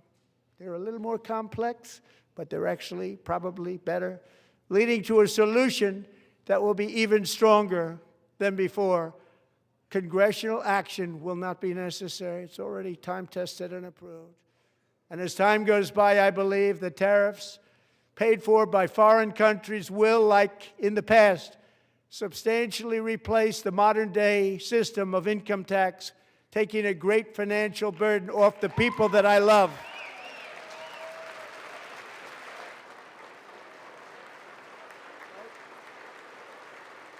Right?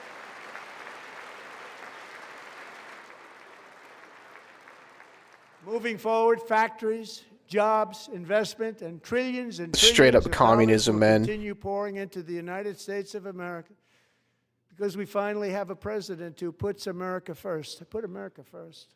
I love America.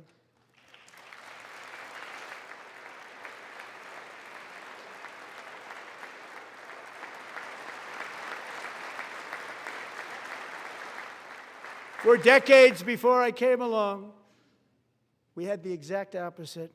From trade to healthcare, from energy to immigration, everything was stolen and rigged in order to drain the wealth out of the productive, hardworking people who make our country great, who make our country run. Under Biden and his corrupt partners in Congress and beyond, it reached a breaking point with the Green New Be right back. Scam, open borders for everyone. They poured in by the millions and millions from prisons, from mental institutions. They were murderers, 11,888 murders. They came into our country. You allowed that to happen. And record-setting inflation that cost the typical family $34,000 in just a speck of time. Now the same people in this chamber who voted for those disasters suddenly used the word affordability, a word, they just used it. Somebody gave it to them, knowing full well that they caused and created the increased prices that all of our citizens had to endure. You caused that problem. You caused that problem.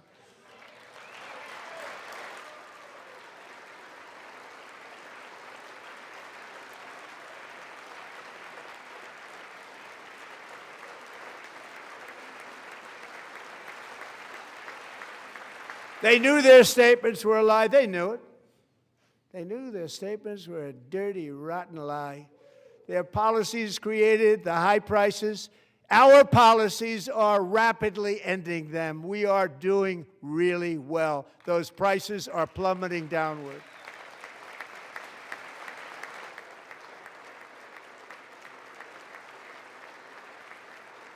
The price of eggs is down 60%, Madam Secretary, thank you. The cost of chicken, butter, fruit, hotels, automobiles, rent is lower today than when I took office by a lot. And even beef, which was very high, is starting to come down significantly. Just hold on a little while. We're getting it down. And soon you will see numbers that few people would think were possible to achieve just a short time ago. Nobody can believe when they see the kind of numbers, and especially energy, when they see energy going down to numbers like that, they cannot believe it. It's like another big tax cut. I'm also confronting one of the biggest ripoffs of our times, the crushing cost of health care caused by you. Since the passage of the Unaffordable Care Act, sometimes referred to as Obamacare, big insurance companies have gotten rich. It was meant for the insurance companies, not for the people. With our government giving them hundreds and hundreds of billions of dollars a year as their stock prices soared 1,000, 1,200, 1,400, and even 1,700%, like nothing else. That's why I introduced the great health care plan. I want to stop all payments to big insurance companies and instead give that money directly to the people so they can buy their own health care, which will be better health care at a much lower cost. Hell yeah.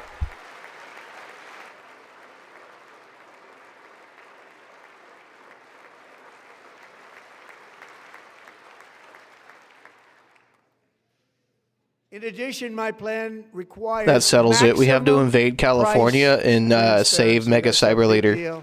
We have to do it. We have to like just take over California and save them from their communist government. And I did that in my first term, and the Democrats immediately terminated it with full knowledge that they were doing a very bad thing for the people. Of course, we're going to go way up, and that's what happened. And now I'm bringing them way down on health care and everything else. I'm also ending the wildly inflated cost of prescription drugs like has never happened before.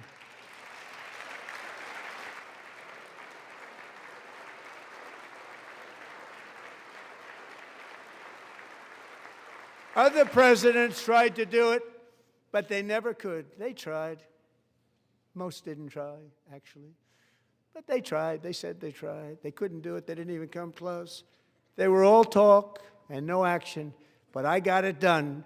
Under my just enacted most favored nation agreements, Americans who have for decades paid by far the highest prices of any nation anywhere in the world for prescription drugs will now pay the lowest price anywhere in the world for drugs. Anywhere, the lowest price.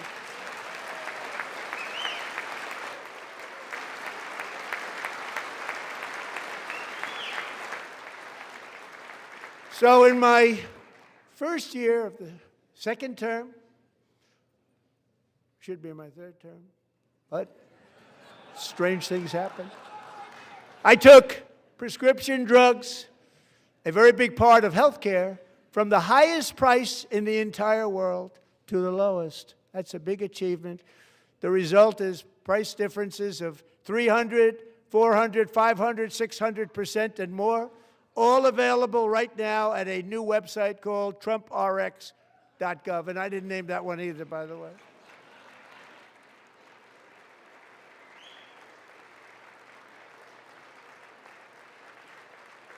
And here tonight is the very first customer ever to get that big discount, and it is big, Catherine Rayner. For 5 years, she and her husband have struggled with infertility, and they turned to IVF. One drug has been costing Catherine $4,000 to purchase, but a few weeks ago, she logged onto the TrumpRx website and got that same drug that cost $4,000, got it for under $500. A reduction of much more, actually, than $3,500. Catherine, we are all praying for you, and you're going to be a great mom.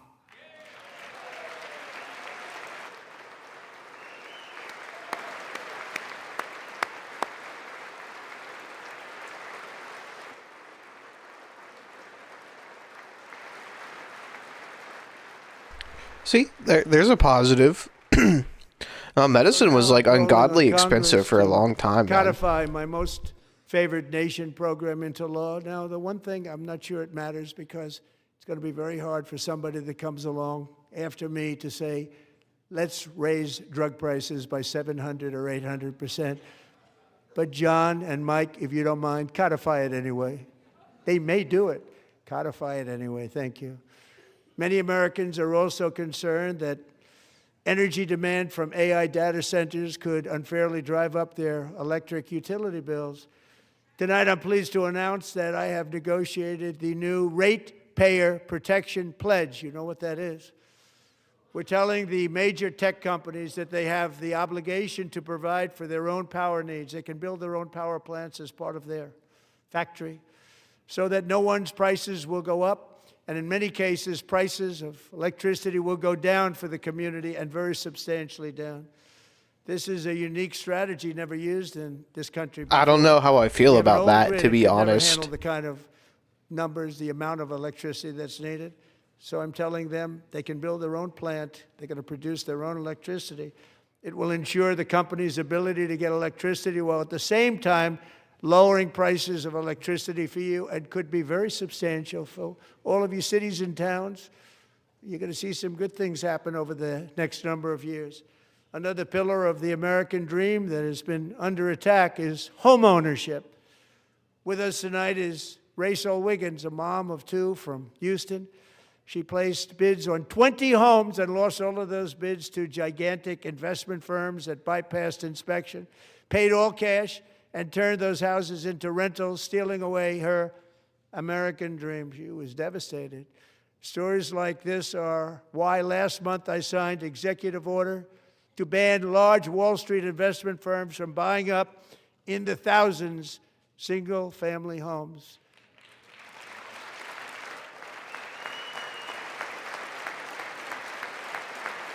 No, like, I mean, like, honestly, like, anything that, like, kind of, like, skyrockets our scientific advancement, like, I'm all for.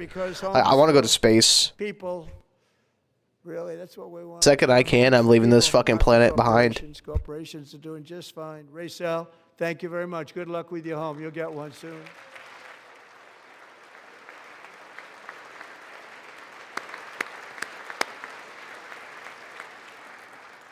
We're also working to make it easier for Americans to save for retirement. And under this administration, we will always protect Social Security and Medicare. They are not protecting it for our seniors. We will always protect Social Security, Medicare, Medicaid. I definitely feel like we need to embrace nuclear energy too. Like, I know it can be streamlined and miniaturized and, like, just be really successful. Like, but we just have to apply ourselves to it. It's a lot of money. We have millions and millions of people, because the stock market has done so well, setting all those records. Your 401ks are way up. Yet half of all of working Americans still do not have access to a retirement plan with matching contributions from an employer. To remedy this gross disparity, I'm announcing that next year my administration will give these often forgotten American workers, great people, the people that built our country, access to the same type of retirement plan offered to every federal worker. We will match your contribution with up to $1,000 each year. As we ensure that all Americans can profit from a rising stock market, let's also ensure that members of Congress cannot corruptly profit from using insider information.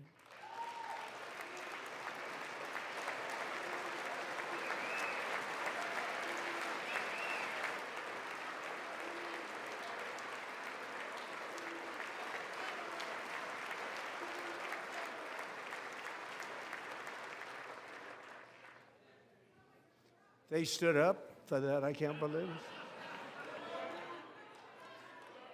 I can't believe it. Did Nancy Pelosi stand up if she's here? Doubt it. Pass the Stop Insider Trading Act without delay.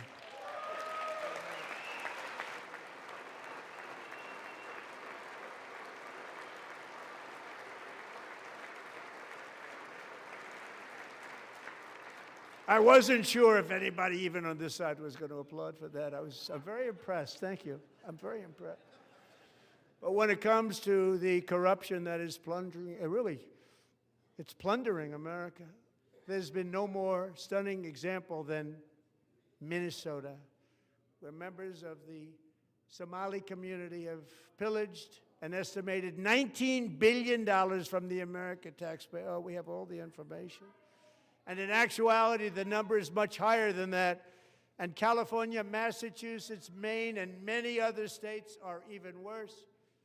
This is the kind of corruption that shreds the fabric of a nation, and we are working. It's crazy. Our country wouldn't be so bad off if it wasn't for all this rampant fraud and just overseas spending and funding.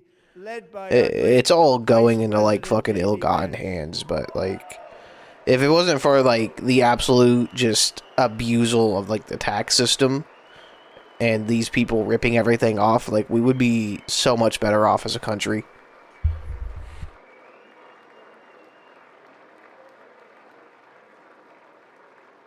He'll get it done. If we're able to find enough of that fraud, we will actually have a balanced budget overnight. It'll go very quickly. That's the kind of money you're talking about. We'll balance our budget. The Somali pirates who ransacked Minnesota remind us that there are large parts of the world where corruption and lawlessness are the norm, not the exception. Importing these cultures through unrestricted immigration and open borders brings those problems right here to the USA. And it is the American people who pay the price in higher medical bills, car insurance rates, rent, taxes, and perhaps most importantly, crime. We will take care of this problem. We're going to take care of this problem. We are not playing games. Delilah.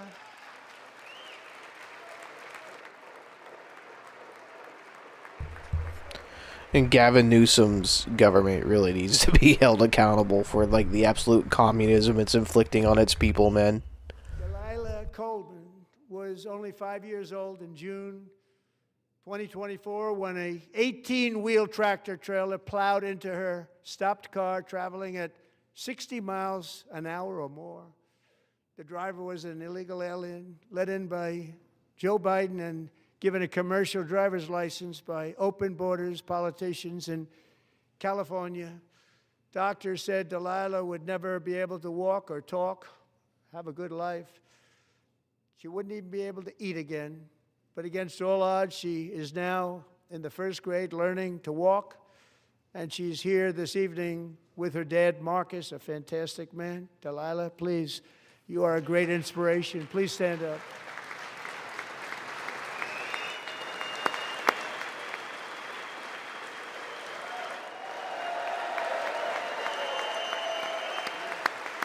Yeah, our federal law enforcement is really dropping the ball on everything going on right now. They should be doing more. It's so crazy. I don't understand. if I had, like, any semblance of power, dude, like, these people would be fucked. Thank you, Delilah. Many, if not most, illegal aliens do not speak English and cannot read even the most basic road signs as to direction, speed, danger, or location. That's why tonight I'm calling on Congress to pass what we will call the Delilah Law, barring any state from granting commercial driver's licenses to illegal aliens.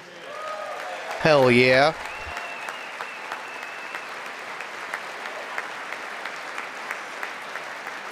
Huge issue in the trucking industry because these motherfuckers are taking jobs from American CCL holders. As you probably saw at the White House, I hosted a ceremony with Americans DL who holders. lost their treasured loved ones to the scourge of illegal immigration. People came into our country, how we allowed this to happen with our open borders. These are the angel moms and families that for decades our government betrayed and our media totally ignored. It was terrible. Hard to believe, actually. In 2023, a 16-year-old high school cheerleader named Elizabeth Medina was supposed to... Yeah, the Supreme Court just needs to go off and be like, all gun laws are anti-constitutional. And none of them hold up anymore. Every state is open carry. Every state is constitutional carry. 25 times. Elizabeth's killer was a previously arrested illegal alien who had broken in and brutally extinguished the brightest light in her family's life, violently and viciously. Her heartbroken mother is in the gallery to remind everyone in this chamber exactly why we are deporting illegal alien criminals to our country at record numbers, and we're getting them the hell out of here fast. We don't want them.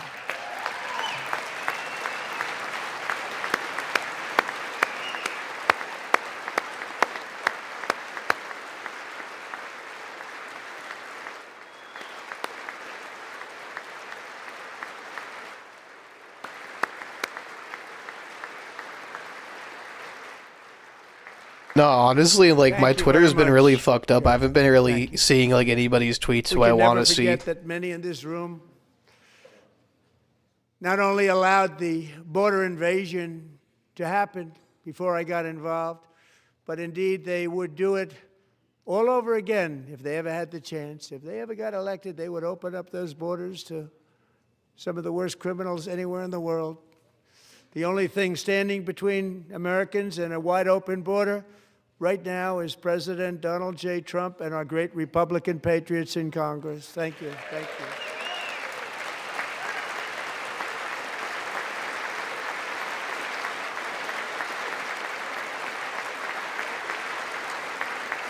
As we speak, Democrats in this chamber have cut off all funding for the Department of Homeland Security. It's all cut off.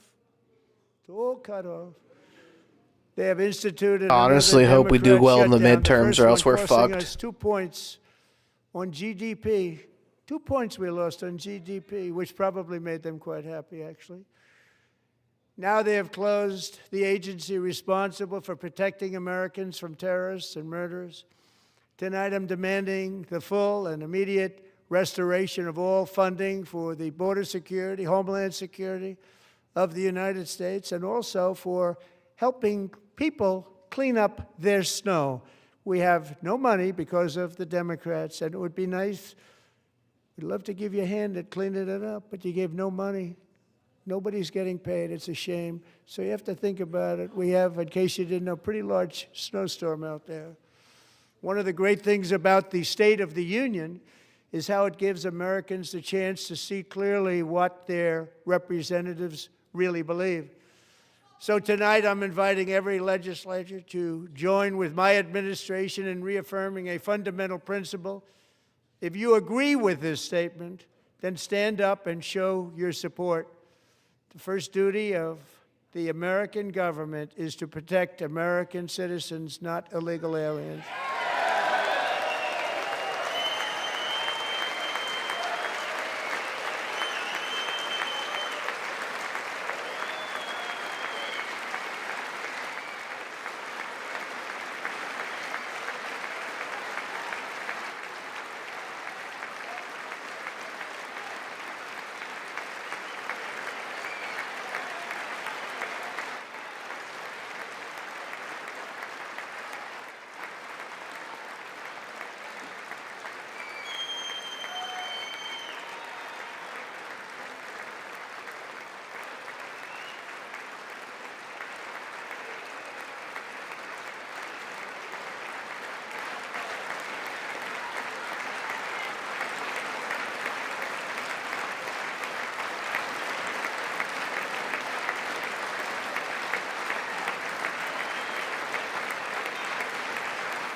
Honestly, yeah, I hope you win that suit, man. That would be life-changing for you.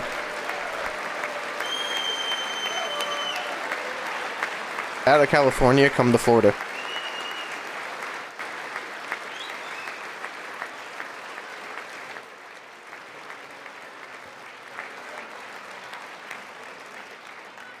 Isn't that a shame? You should be you're ashamed dead right, of dude. yourself. You're dead right. Like, nobody is willing to risk their life for what they believe in anymore, and it's kind of sad.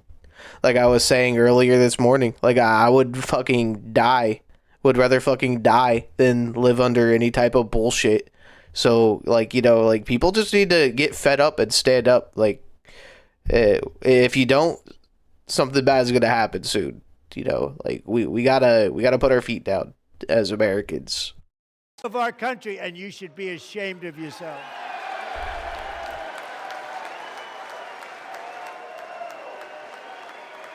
Yeah, this is a good idea. Get rid of the sanctuary cities, go in there and round them all up and fucking chuck them back over the fence. I mean, every single fucking one of them. Like, none of that fucking work visa bullshit. None of that, you know, grandfathered in bullshit. Like, every single one of them needs to go. Reset, try again. I'm asking you to approve the Save America Act.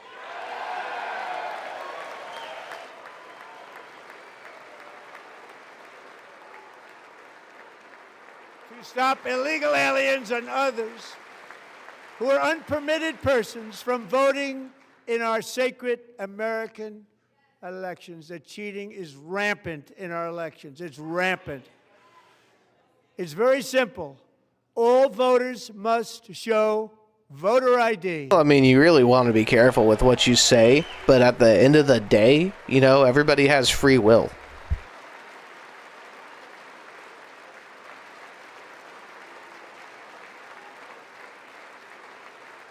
All voters must show proof of citizenship in order to vote.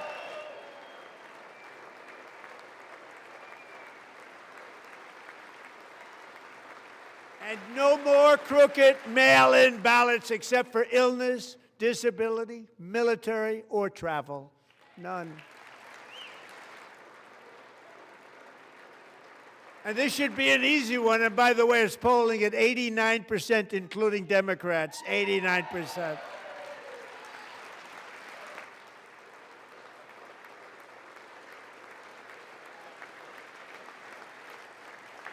And even the new communist mayor of New York City, I think he's a nice guy, actually. Speak to him a lot. Bad policy, but nice guy. Just said they want people to shovel snow. They got hit hard. Wants them to shovel Definitely snow. seeing a lot of the pendulum effect these days. You need to show 2 original forms of ID and a Social Security card. Yet they don't want identification for the greatest privilege of them all, voting in America. No, it's no good. No good. Both Republicans and Democrats overwhelmingly agree on the policy that we just enunciated. And Congress should unite and enact this common sense, country-saving legislation right now, and it should be before anything else happens.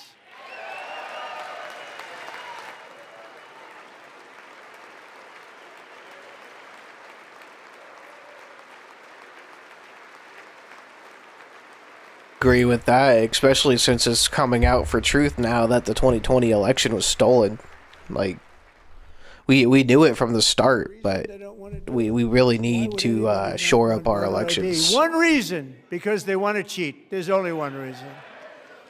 They make up all excuses. They say it's racist. They come up with things you almost say, what imagination they have. They want to cheat. They have cheated. And it would completely eliminate the Democrat Party, because the only way Democrats win is by stuffing their ballots with illegal aliens. That's it. Or by mail-in voter fraud. They don't actually win elections. They steal them. Nobody likes Democratic policy. At least not enough people anyway. And here is one more opportunity to show common sense in government. In the gallery tonight are Sage Blair. Guarantee you it ensures that many Democrats have like a minimal presence in government. Guarantee you. To socially transition her to a new gender, treating her as a boy and hiding it from her parents. Hard to believe, isn't it?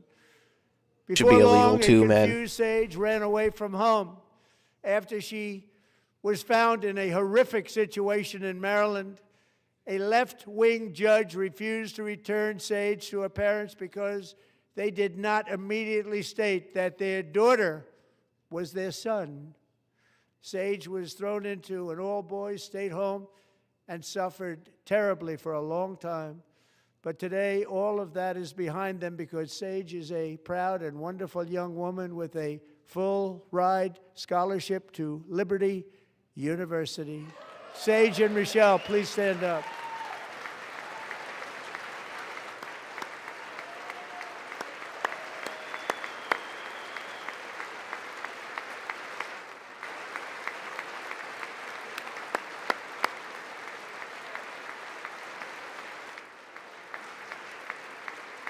They're really fucked up about the brainwashing, man. Like, it gets bad. It happens to a lot of kids. That we're even speaking about things like this.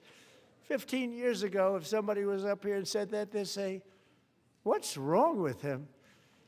It's even funnier now that it's coming out that like the whole ideology was just cooked up by Epstein and passed down through the school system. No state can be allowed to rip children from their parents' arms and transition them to a new gender against the parents' will. Who would believe that we're even talking about this? We must ban it. We definitely have forward momentum, man. Definitely. Now is the time to start fighting back.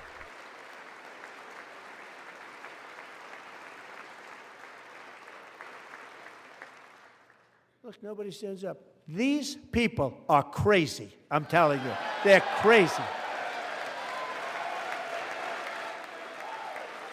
They hate them because they ain't them. Amazing. Incredible.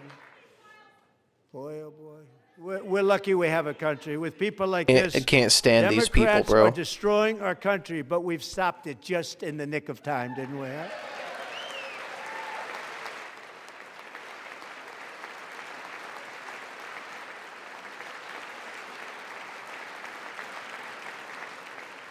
No one cares more about protecting America's youth than our wonderful First Lady, now a movie star. She's a movie star. Can you believe it? Who would have believed that? Over the past year, she has had an incredible impact championing AI legislation, advancing a landmark executive order on foster care, and helping secure $30 million to launch the Melania Trump Foster Youth How long ago was that? Independence Initiative. It's a tremendous, really a tremendous thing that happened. Yvette Felcara? Bipartisan support. She gets much better bipartisan support than I do. I get none. She gets a lot. Someday you're going to have to tell me how you did that. And students and educators in every state have joined the First Lady's efforts in the presidential AI challenge, keeping America's next generation positioned to succeed and strongly succeed in the future. Tonight, we welcome two young people whose lives reflect the First Lady's impact, Sierra Burns and Everest Nevermont. Thank you both, and Melania, thank you. I know how hard you worked on it. Thank you very much.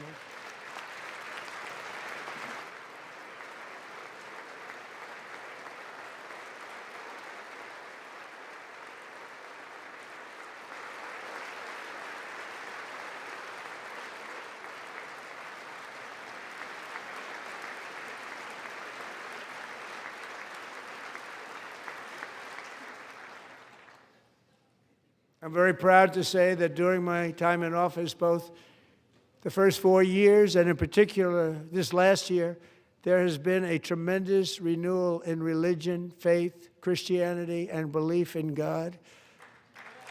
Tremendous renewal.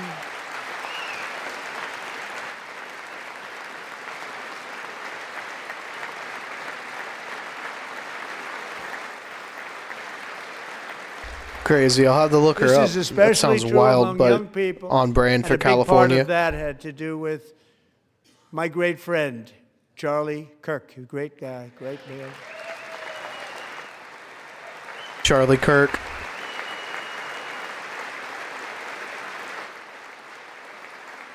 So last year, Charlie was violently murdered by an assassin and martyred, really martyred for his beliefs.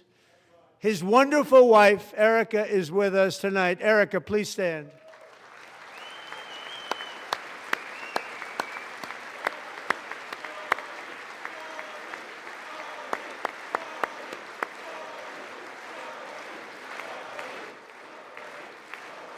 I'd appreciate that, Malice.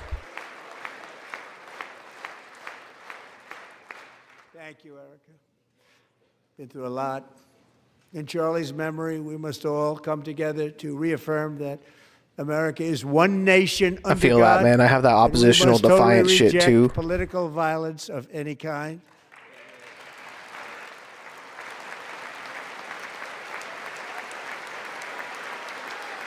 You wanted to play YMCA or something? We love religion, and we love bringing it back, and it's coming back at levels that nobody actually thought possible. It's really a beautiful thing to see. Above all, unleashing America's promise requires keeping our communities safe. We have made incredible strides, yet dangerous. I watched Charlie a lot, man. In fact, I was watching live when he was shot. I was at work just chilling, ready for another good Charlie Kirk debate, you know. Fucking through hell, Anya Zarutska. In 2022, she and her beautiful daughter, so beautiful, what a beautiful young woman.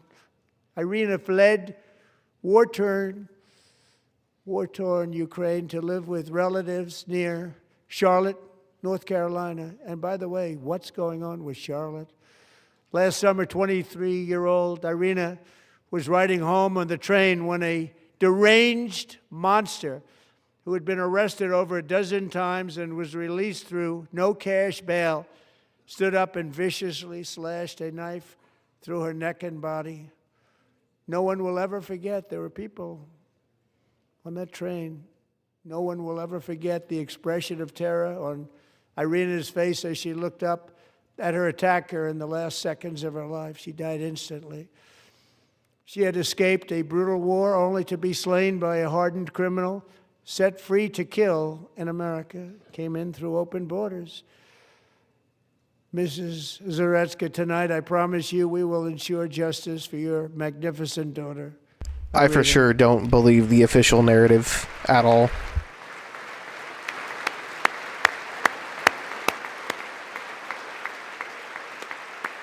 Stinks like JFK stunk, you know what I'm saying?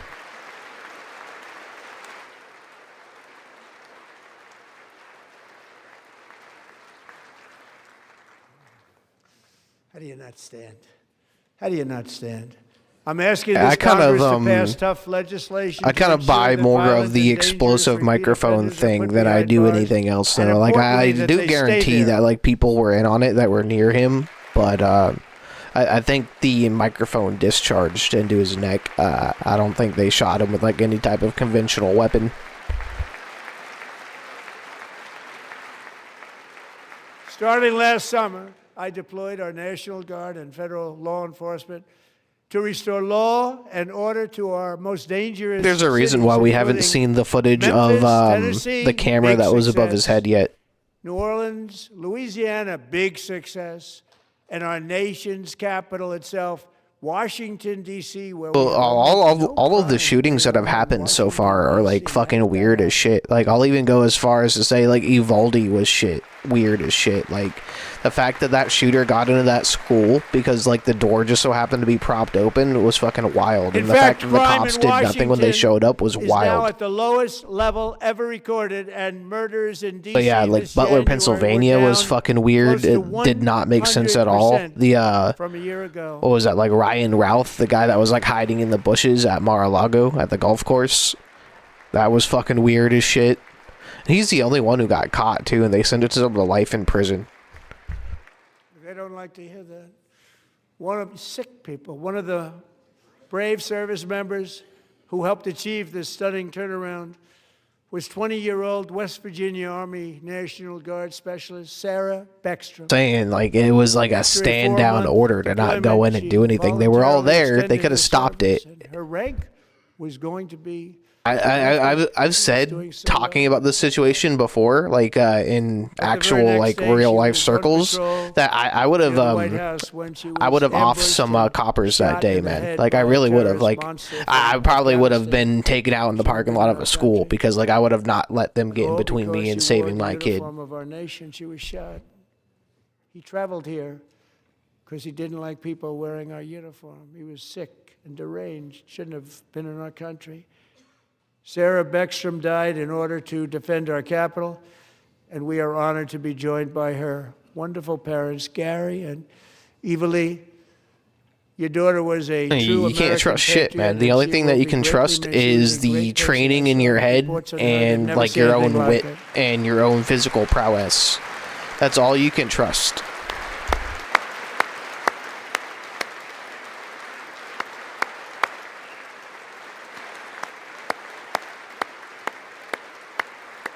You gotta know how to provide for yourself, because at some point infrastructure might fail and the grocery stores will become rotten hellholes, and you won't know where to find food. You won't know how to get water. You gotta know all this shit. You gotta know how to survive without the government. She was perfect. Serving alongside Sarah that day was Staff Sergeant Andrew Wolf. The terrorist shot Andrew in the head. I'm saying I trust my Smith & Wesson 9mm with my life, man. Them, Sarah and Andrew, both shot violently in the head. Neither was expected to make it. They weren't even given a chance, except there are two objects. His wonderful mother, hang on, named Melody, who I spoke to the same night, and she was so positive. The doctors thought that Andrew was gone. So there are two objects that I hail with a superstitious reverence: my firearm and my motorcycle. Every time I take my firearm out to go to work, I say a little prayer. I tap the slide to my forehead and say a prayer of safety for myself, and then put it in my holster. And whenever I get on my motorcycle, I put my forehead to the gas tank and tap the gas tank with my hand a couple times in appreciation. That motorcycle has seen me through some garbage-ass automotive situations. You gotta respect the forces that drive these things, or they will bend you over. But his mother said, no, Mr. President, Andrew will be fine. He's going to make it. I've never seen anything like it. I mean, he was given almost no chance. She said, I have no doubt, sir, he's going to be okay. This was a conversation that I had with her that night, with her son laying helplessly in bed, blood all over. Everybody is praying, she said, sir, he will be okay. The doctors didn't understand what she was saying, and after looking at the results of the damage done, neither did I. She was so strong and conclusive that even Andrew's great father see it like felt praising your horse, really like a cowboy praising your horse, situation. like, Red Dead 2 But she style. turned out to be right. Right, Melody? She turned out to be right.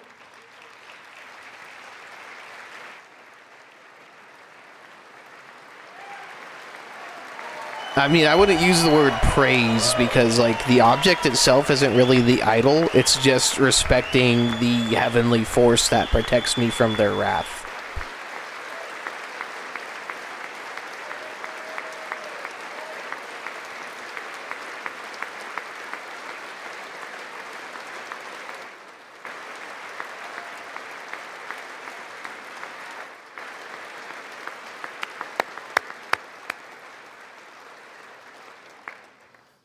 Amazing, actually. I said, where does this woman come from? She's the most positive person I've ever met. With God's help, Andrew has battled back from the edge of death, and we're talking about the edge of death, on his way to a miraculous recovery. He's got a little work to do, but he's doing great. Nice to see you. I would say so, a charm of protection. Nice to see you. Thanks, Andrew. Thank you very much.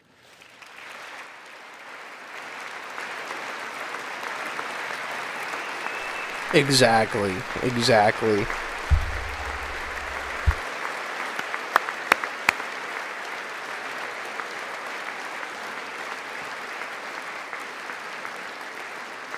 So, Andrew, while you're up, now I'm going to ask a highly respected General James Seward to present Staff Sergeant Andrew Wolf and the great family of Sarah Beckstrom with the award created by our late great President George Washington himself. It's called the Purple Heart.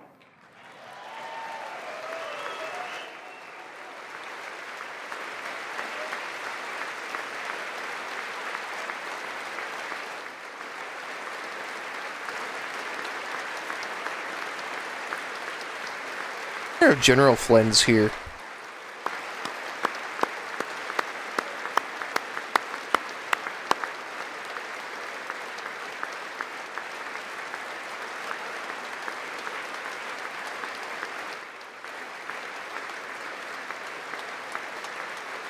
I don't think there's any wrong with showing honor to those who are due honor.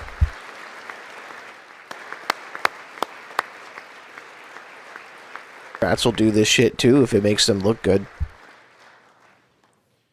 We love you all. Actually respects his servicemen. We're proudly restoring safety for Americans at home, and we are also restoring security for Americans abroad.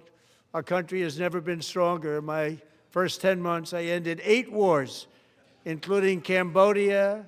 Isn't it funny? Sick people. Really just him bragging.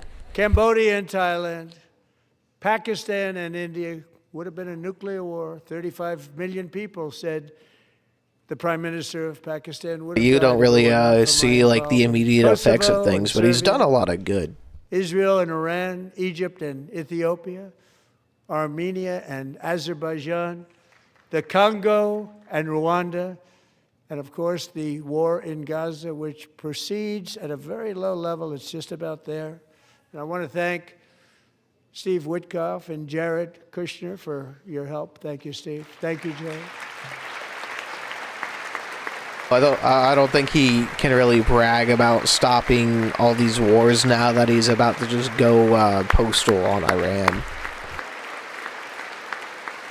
I really think we should be involved in any of that shit. I think we should be totally and isolationist. I also want to thank the man they report to, Secretary of State Marco Rubio. Thank you, Marco. All right, man. Better days are ahead.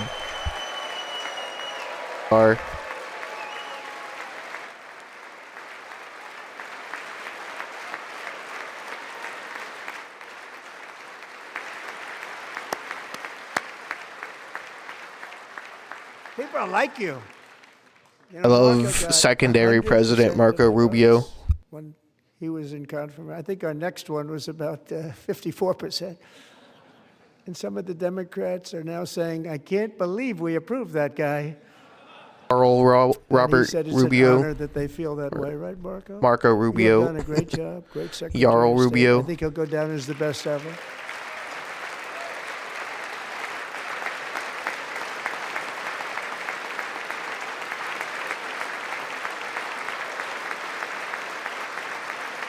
Under the ceasefire I negotiated, every single hostage, both living and dead, has been returned home. Can you believe that?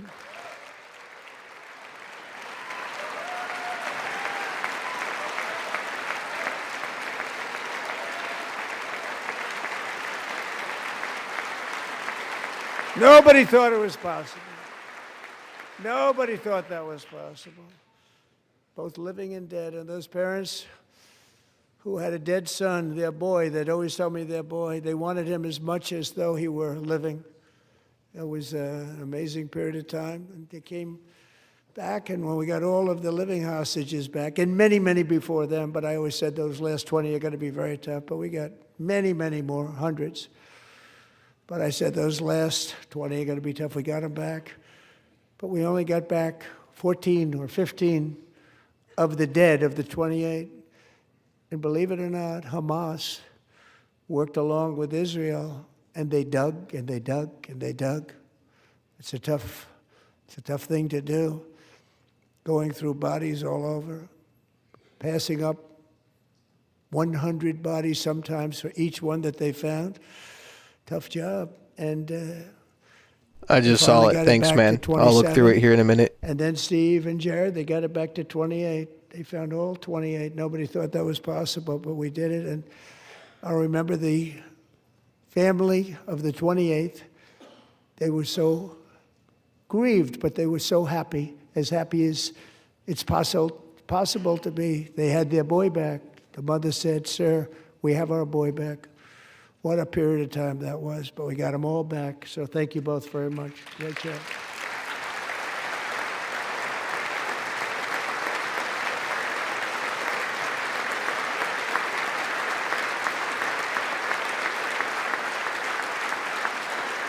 And we're working very hard to end the 9th war, the killing and slaughter between Russia and Ukraine, where 25,000 soldiers are dying each and every month. Think of that, 25,000 soldiers are dying a month. A war which would have never happened if I were president. Would have never happened. Cyber leaders in his Johnny Silverhand arc. Peace wherever I can, but I will never hesitate to confront see it. You love to see it. Wherever we must. That's why in a breakthrough operation last June, the United States military obliterated Iran's nuclear weapons program with an attack on Iranian soil known as Operation Midnight Hammer. They done fucked them up with that one, dude. Good.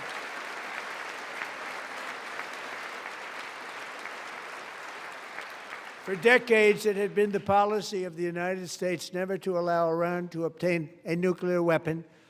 Many decades. A single Democrat clapped. Since they seized control of that proud nation 47 years ago, the regime and its murderous proxies have spread nothing but terrorism and death and hate.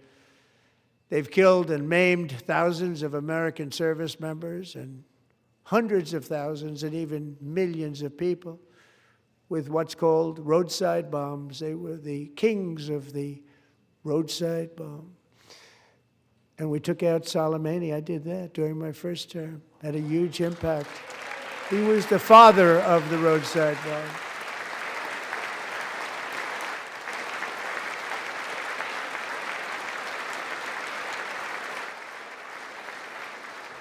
And just over the last couple of months with the protests, they've killed at least, it looks like, 32,000 protesters. 32,000 protesters in their own country. They shot them and hung them. We stopped them from hanging a lot of them with the threat of serious violence. But this is some terrible people. They've already developed missiles that can threaten Europe and our bases overseas. Cyberpunk's such a good game. Like, oh, dude, like the whole premise is that you just have like this they were warned to this fucking terrorist rock star stuck in your head the whole entire time, bro. It's so funny. Weapons. Yet they continue starting it all over. We wiped it out, and they want to start all over again, and are at this moment again pursuing their sinister. Cyberpunk is dope. Like, it's a really well, I don't want to say well made, but it's a solid futuristic RPG. It's really fun to play. It's got really good story, lots of choice, lots of agency over your character. Keanu Reeves is really good in Cyberpunk, man. So is Idris Elba. If you play the DLC, the DLC is really good too. My preference is to solve this problem through diplomacy. But one thing is certain, I will never allow the world's #1 sponsor. Punk Edge Runners is also like one of the best anime I've ever seen. But that's just Studio Trigger for you. Studio Trigger always does like crazy work.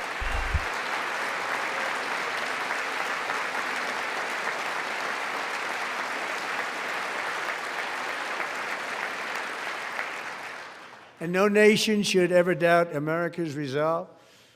We have the most powerful military. Did you not know he was in it? He was like front and center for all the marketing. We're going to continue to do so. Also, we just approved a $1 trillion budget. We have no choice. We have to be strong, because hopefully we will seldom have to use this great power that we built together. It's really called Peace Through Strength, and it's been very, very effective.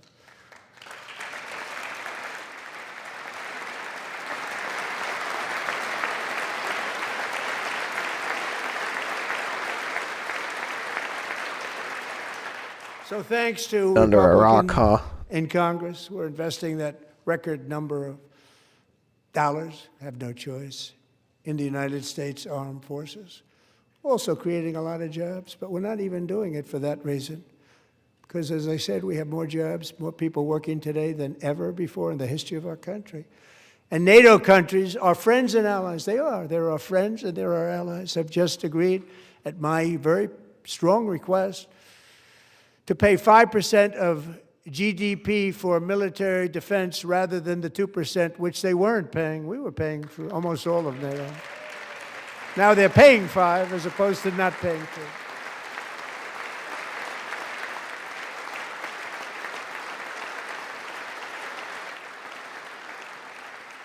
And getting that 5% was something which everyone said would never be done, could not happen. We got it really easily with one meeting. And big difference between 2% that's not paid. We were paying. To be fair, you could have just been a tranny in the base game. Like they make it an option. It's like you can be a chick with a dick. So Ukraine is sent through it's NATO in the and they base pay us game. in full. They pay us totally in full. Every branch of our armed forces is setting records for recruitment. This is so exciting. And every service member recently. Studio Trigger slaps, man. They did Gurren Lagann, they did Kill la Kill, they did a lot of other things. But and every service member recently they're a little interested in Star Wars Visions, I think it was. The Star Wars anime thing on Disney Plus was pretty good. Trigger never disappoints. No, you don't have to be a fucking tranny in Cyberpunk. You could just be a guy. You can even control the size of your dick, bro. You can have like a really small dick or a really big dick. Like you're in total control of your character in Cyberpunk. But we got the money, and it was $1,775, and they wanted my approval. And I said, "What's the number?" $1,775. I said, "Wait a minute. For one more dollar, we can have $1,776. It's going to." I said, "We're going to figure that." I never asked anybody if we could afford it. One more dollar. I said $1,776.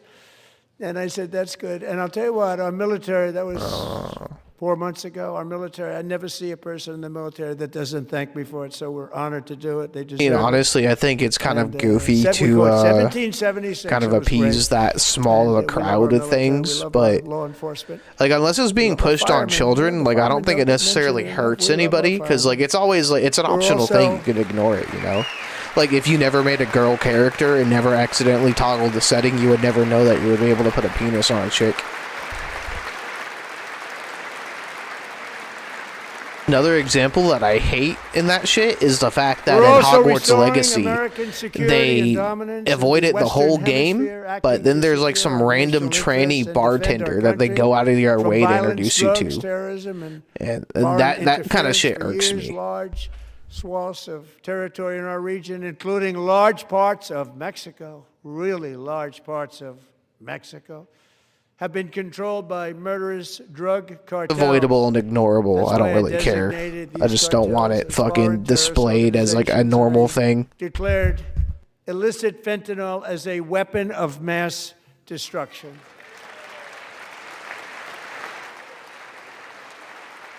There's literally no way to get around interacting with that character because they're like quintessential to the story. And with our new military campaign, we have stopped record amounts of drugs coming into our country and virtually stopped it completely coming in by water or sea. You probably noticed that. We very seriously damaged their fishing industry also. Nobody wants to go fishing anymore. We've also taken down one of the most sinister cartel kingpins of all. You saw that yesterday. In January. So despite that one garbage-ass detail, I really did enjoy Hogwarts Legacy. It was really fun. The combat system was fun. The setting was fun. Like, how often you get to be in, like, in an open-world Harry Potter setting. So, like, and with, like, a customizable character, no less. Like, I ate that shit up. Like, I ignored that shit for, like, the longest time. Power. And just played the game because I thought it was a really fun, unique experience. And they said, very impressive, very good. They couldn't believe, they all watched, they saw what happened. This is a different fighting force that we had years ago when we fought to tie. You know, it's a great fighting force. I'm so proud of it. Look at Space Force. Space Force is my baby because we did that. My baby is becoming so important. For sure. For sure. I honestly wish like they just wouldn't include anything like that. Like, just keep games simple and fun. They don't really all need to be political pieces, you know? And America's armed forces overwhelmed all defenses and utterly defeated an enemy, good fighters, to end the reign of outlaw dictator Nicolas Dude, the Maduro ability to and bring him backfire to was face funny as American fuck, justice. dude. They really thought they would make a game with like an extremist right-wing option and it wouldn't be used as a fucking meme. And this was an absolutely colossal victory for the security of the United States, and it also opens up a bright new beginning for the people of Venezuela. We're working closely with the new president of Venezuela, Delcy Rodriguez, to unleash extraordinary economic gains for both of our countries and to bring new hope to those who have suffered so terribly.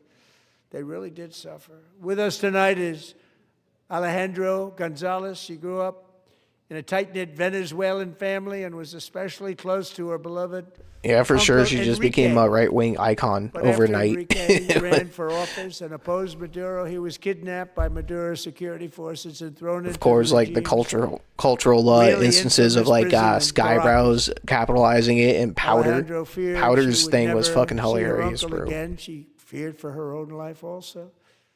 But since the raid, we have worked with the new leadership, and they have ordered the closure of that. I think vile prison and Celestium did released a hundreds of fucking prisoners Amelia already, model too. with more to come. Alejandro, I'm pleased to inform you that not only has your uncle been released, but he is here tonight. We brought him over to celebrate his freedom with you in person. Enrique, please What a come fucking down. power move, bro.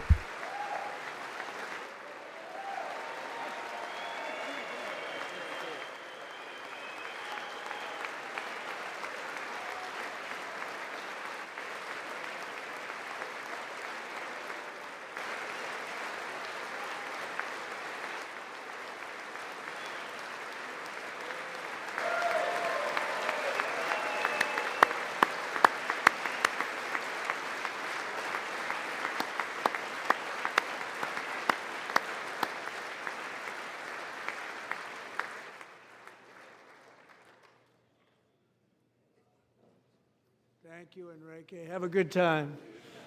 Nice to have you back, Enrique. There were many heroes on that January raid to capture Maduro, really great heroes. It was very dangerous. They knew we were coming. They were all set. But the deeds of one warrior that night will live forever in the eternal chronicles. The matter, of cyber leader. You military don't like valor. brown people. Chief Warrant Officer 5, Eric Slover, planned the mission and was the flight lead in the cockpit of the first helicopter, a big, beautiful, powerful helicopter. It was a massive Chinook carrying, as you can imagine, many, many American warfighters. Wearing the dog tags, his wife Amy had blessed with holy water before he left. She knew it was going to be a rough one. Eric steered the Chinook under the cover of night and descended swiftly upon Maduro's heavily protected military fortress. This was a major military installation, protected by thousands of soldiers and guarded by Russian and Chinese military technology. How did that work out? Not too good. While preparing to land, enemy machine guns fired from every angle, and Eric was hit very badly in the leg and hip, one bullet after another. He absorbed 4 agonizing shots, shredding his leg into numerous pieces. And yet, despite the fact that the use of his legs was vital to successful helicopter flight, legs are the most important part of flying a helicopter, to deliver the many commandos who would capture and detain Maduro was the only thing Eric was thinking about. Then, even as he was gushing blood, which was flowing back down the aisle, helicopter lands at a steep angle. The machine gun stood right in front of him. They were right in front of him, two machine gunners who escaped the wrath of the previous planes. Eric maneuvered his helicopter with all of those lives and souls to face the enemy and let his gunners eliminate the threat. Turned the helicopter around so the gunners could take care of business, saving the lives of his fellow warriors from what could have been a catastrophic crash deep in enemy territory. Only after safely landing the helicopter with all the warriors aboard in the exact right spot, which was vital to the mission. We probably would have had to maybe cancel the mission if that didn't happen. Eric told his co-pilot, also wounded, but not as gravely, to take over. I'm about ready to pass out. The success of the entire mission and the lives of his fellow warriors hinge on Eric's ability to take the searing pain. It was unbelievable what's happened to his legs. Of the bullets. My boy Silas Frostrunner just hit 1,000 subscribers on YouTube. People knew Shout out. Happening. Everybody in the back of the helicopter knew because they saw the blood pouring down the aisle. Chief Warrant Officer Slover is still recovering from his serious wounds, but I'm thrilled to say that he is here tonight with his wife, Amy, Eric, and Amy. Come on in.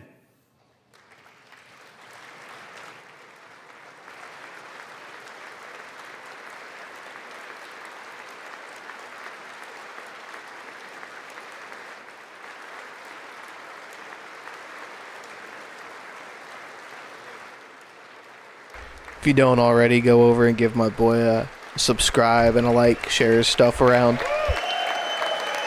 This is a really good dude. Entertaining too, really good at making music. A AI Trump companion. It's really funny.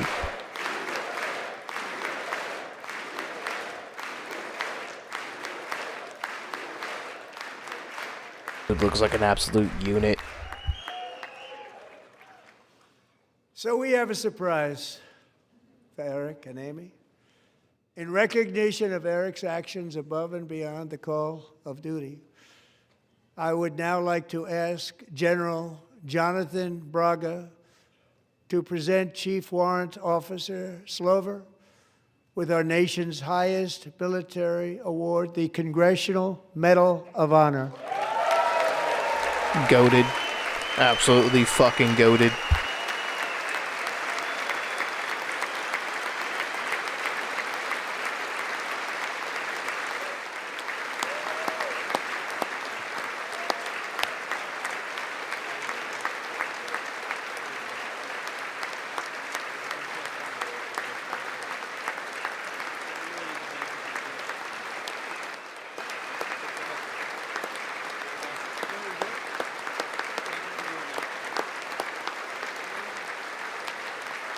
Look at the dude, he's shook.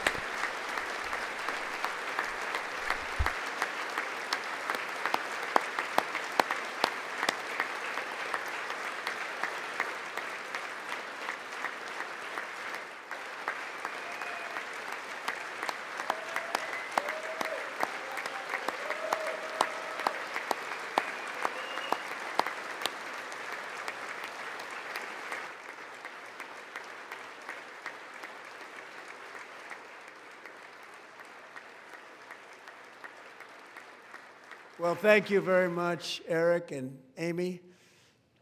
Great to get to know you. I met with them and with a lot of their fellow warriors at Fort Bragg recently. You notice the name Fort Bragg, we have it back, we brought it back. We won the First World War with it, the Second World War with it, and then they decided to change the name. So we changed it back. Everybody wanted to change back too. And 10 of Eric's fellow warriors from that incredible night of victory will also be receiving medals at a private ceremony that will soon be held at the White House, and Eric will be there. Thank you.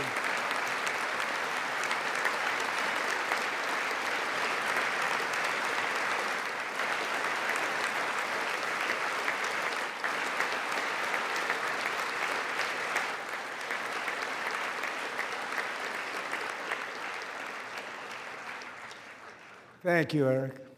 That's a big one. Tonight we've celebrated many truly extraordinary American patriots, but there is one last living legend to honor before we go. He is one more heroic American aviator, Navy fighter pilot. Royce Williams served in World War II, Korea, Vietnam, flying more than 220 missions. In the skies over Korea in 1952, Royce was in the dogfight of a lifetime, legendary dogfight. Flying through blizzard conditions, his squadron was ambushed by 7 Soviet fighter planes. Down the Red Baron? First aerial combat of the war, and despite being massively outnumbered and outgunned, Royce led the takedown of 4 enemy jets and almost destroyed the others, vanquishing his adversaries while taking 263 bullets to his own plane and being seriously hurt. His story was secret for over 50 years. He didn't even want to tell his wife, but the legend grew and grew. But tonight, at 100 years old, this brave Navy captain is finally getting the recognition he deserves. He was a legend long before this evening. Royce, please stand up, and I will ask the First Lady of the United States to present Captain Royce Williams with his Congressional Medal of Honor. Really shot down the ghost of Kyiv. He's getting a medal. That's great. Job, old timer. You deserve it.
They be clapping for too fucking long.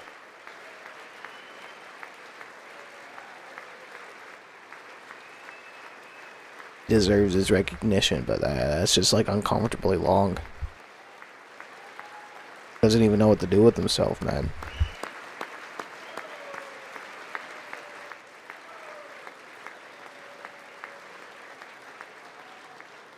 Thank you, Royce, and thank you, Eric. I've always wanted the Congressional Medal of Honor, but I was informed I'm not allowed to give it to myself, and I wouldn't know why I'd be taking it, but if they ever open up that law, I will be there with you someday. But you know, that's our highest honor, Congressional Medal of Honor, and that's a big thing, and it's an honor to be in the same Watch room. J.D. Vance give him one when he's elected president.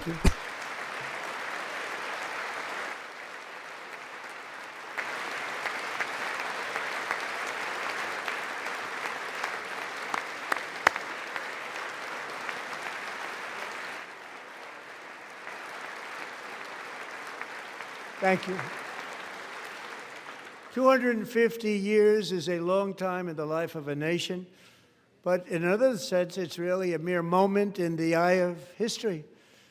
2 of the gentlemen we met in the gallery this evening took their first breaths 1 century ago, 100 years before that, on July 4th, 1826, the author of the Declaration of Independence, brilliant, Thomas Jefferson, drew his last breath.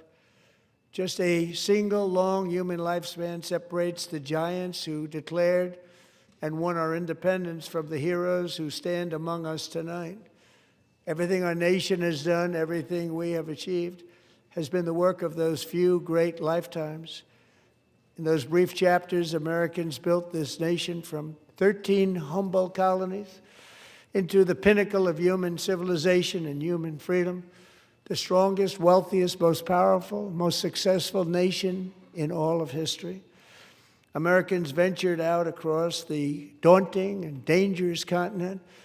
We carved paths through an unforgiving wilderness, settled a boundless frontier, and tamed the beautiful but very, very dangerous Wild West. From empty marshes and wide open plains, we raised up the world's greatest cities. Together, we mastered the world's mightiest industries and shattered history's monstrous tyrannies. And we liberated millions from the chains of fascism, communism, oppression, and terror. Americans lifted humanity into the skies on the wings of aluminum and steel, and then we launched mankind into the stars on rockets powered by sheer American will and unyielding American pride. We wired the globe with our ingenuity. We captivated the planet with American culture. And now we are pioneering the next great American breakthroughs that will change the entire world.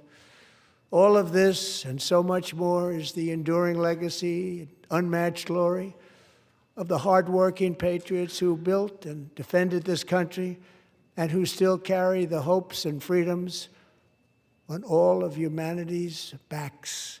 For years they were forgotten, betrayed, and cast aside. But that great betrayal is over, and they will never be forgotten again.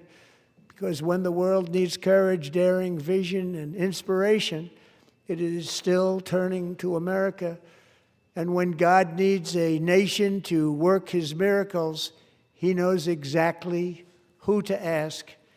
There is no challenge Americans cannot overcome, no frontier too vast for us to conquer, no dream too bold for us to chase, no horizon too distant for us to claim. For our destiny is written by the hand of providence, and these first 250 years were just the beginning. From the rugged border towns of Texas to the heartland villages of Michigan, from the sun-kissed shores of Florida to the endless fields of the Dakotas, and from the historic streets of Philadelphia to right here in our nation's capital, Washington, D.C., the golden age of America is upon us. The revolution that began in 1776 has not ended. It still continues because the flame of liberty and independence still burns in the heart of every American patriot. And our future will be bigger, better, brighter, bolder, and more glorious than ever before. Thank you, God bless you, and God bless America.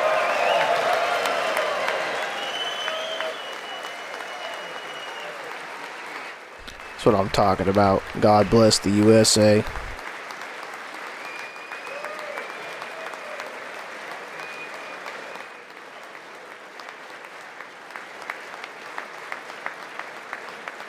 The Democrats are already fucking leaving.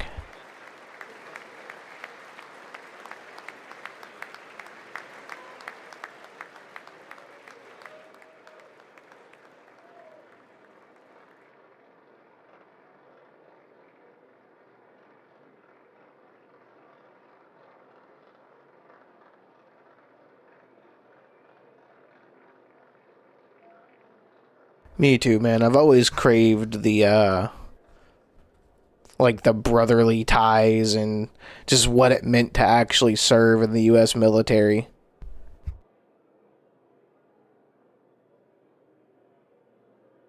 He bragged a lot. That was about it. But I mean, he's done a lot of shit. He really has. Might not be quite what we needed in the first year, but we still got 3 more to go.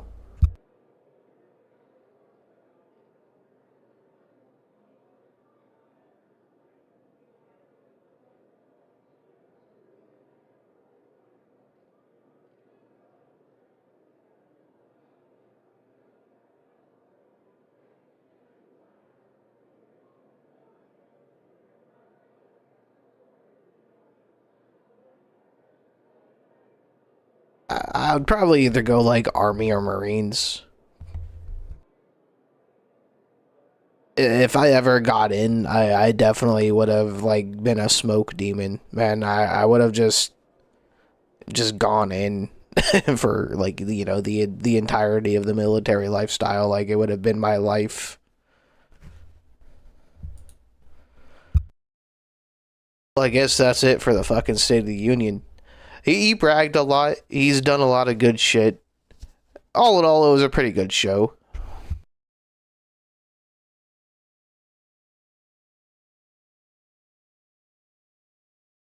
I won't ever fucking bitch about servicemen getting recognition. I think they should be the most cared for, most venerated class of people in our society.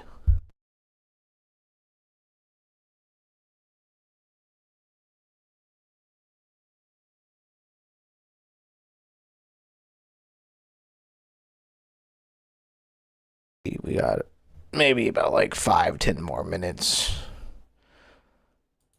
Let's give Fatash a fucking view.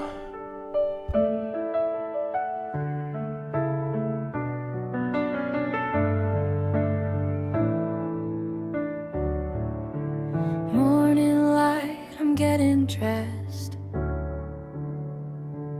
Poster on my wall of someone I respect. He makes it look easy. I can see that. I definitely want more results than anything else. But I smile anyway and start my day now. Standing at the gate, everyone walks past, talking like they know where they're going fast. I find a seat alone, back of the class.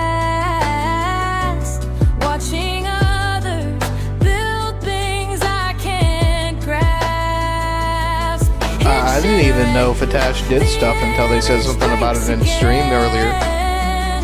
Wrong proportions, artifacts, another dead end. He's got a whole community. The way to get something in front of me is to like directly put it in front of me, like send it to my DMs on Discord or X or something like that. Because like I essentially like rely on just the front page algorithm for what I react to, unless it's something that's what I've been made painfully aware of.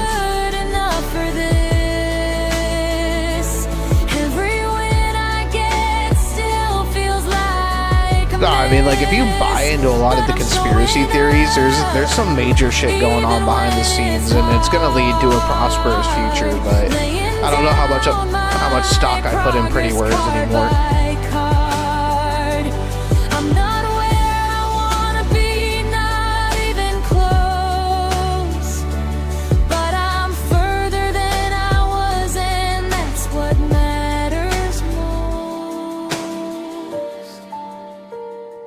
A good song. I like their OC. Their OC's like very cute. The song is very cute, very endearing. Rough around the edges, finding his way.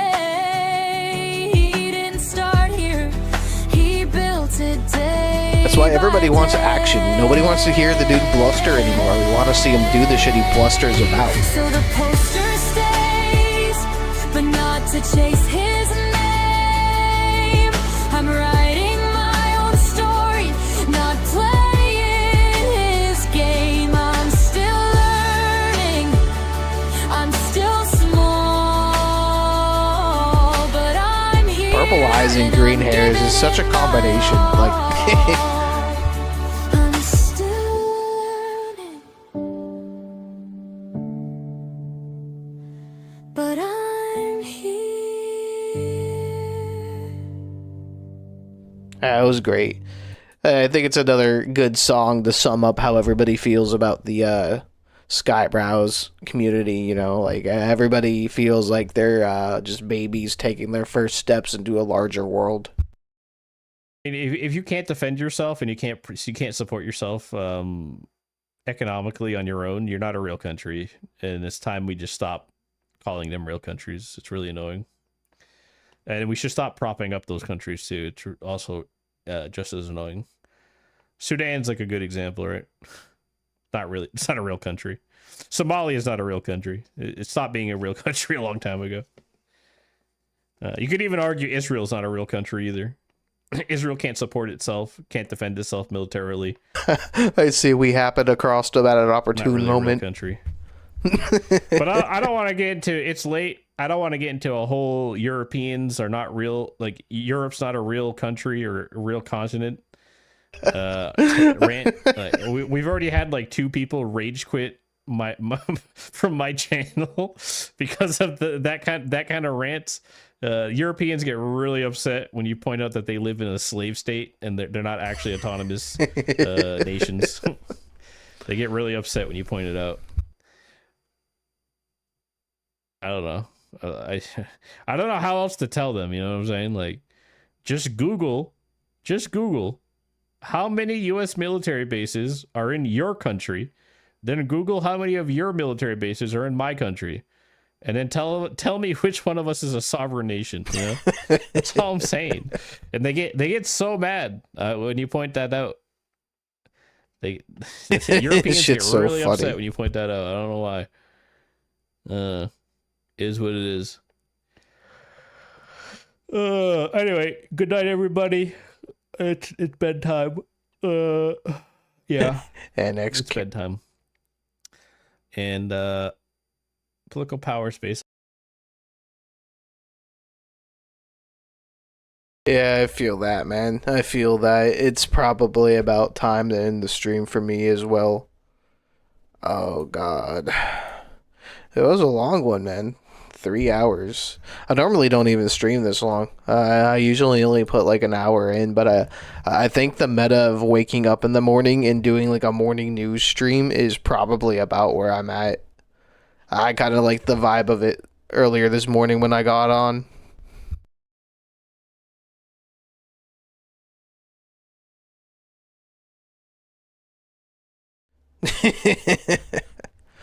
Yeah, man. Y'all have a good night. Appreciate you coming out. It was fun. See you guys on the next one.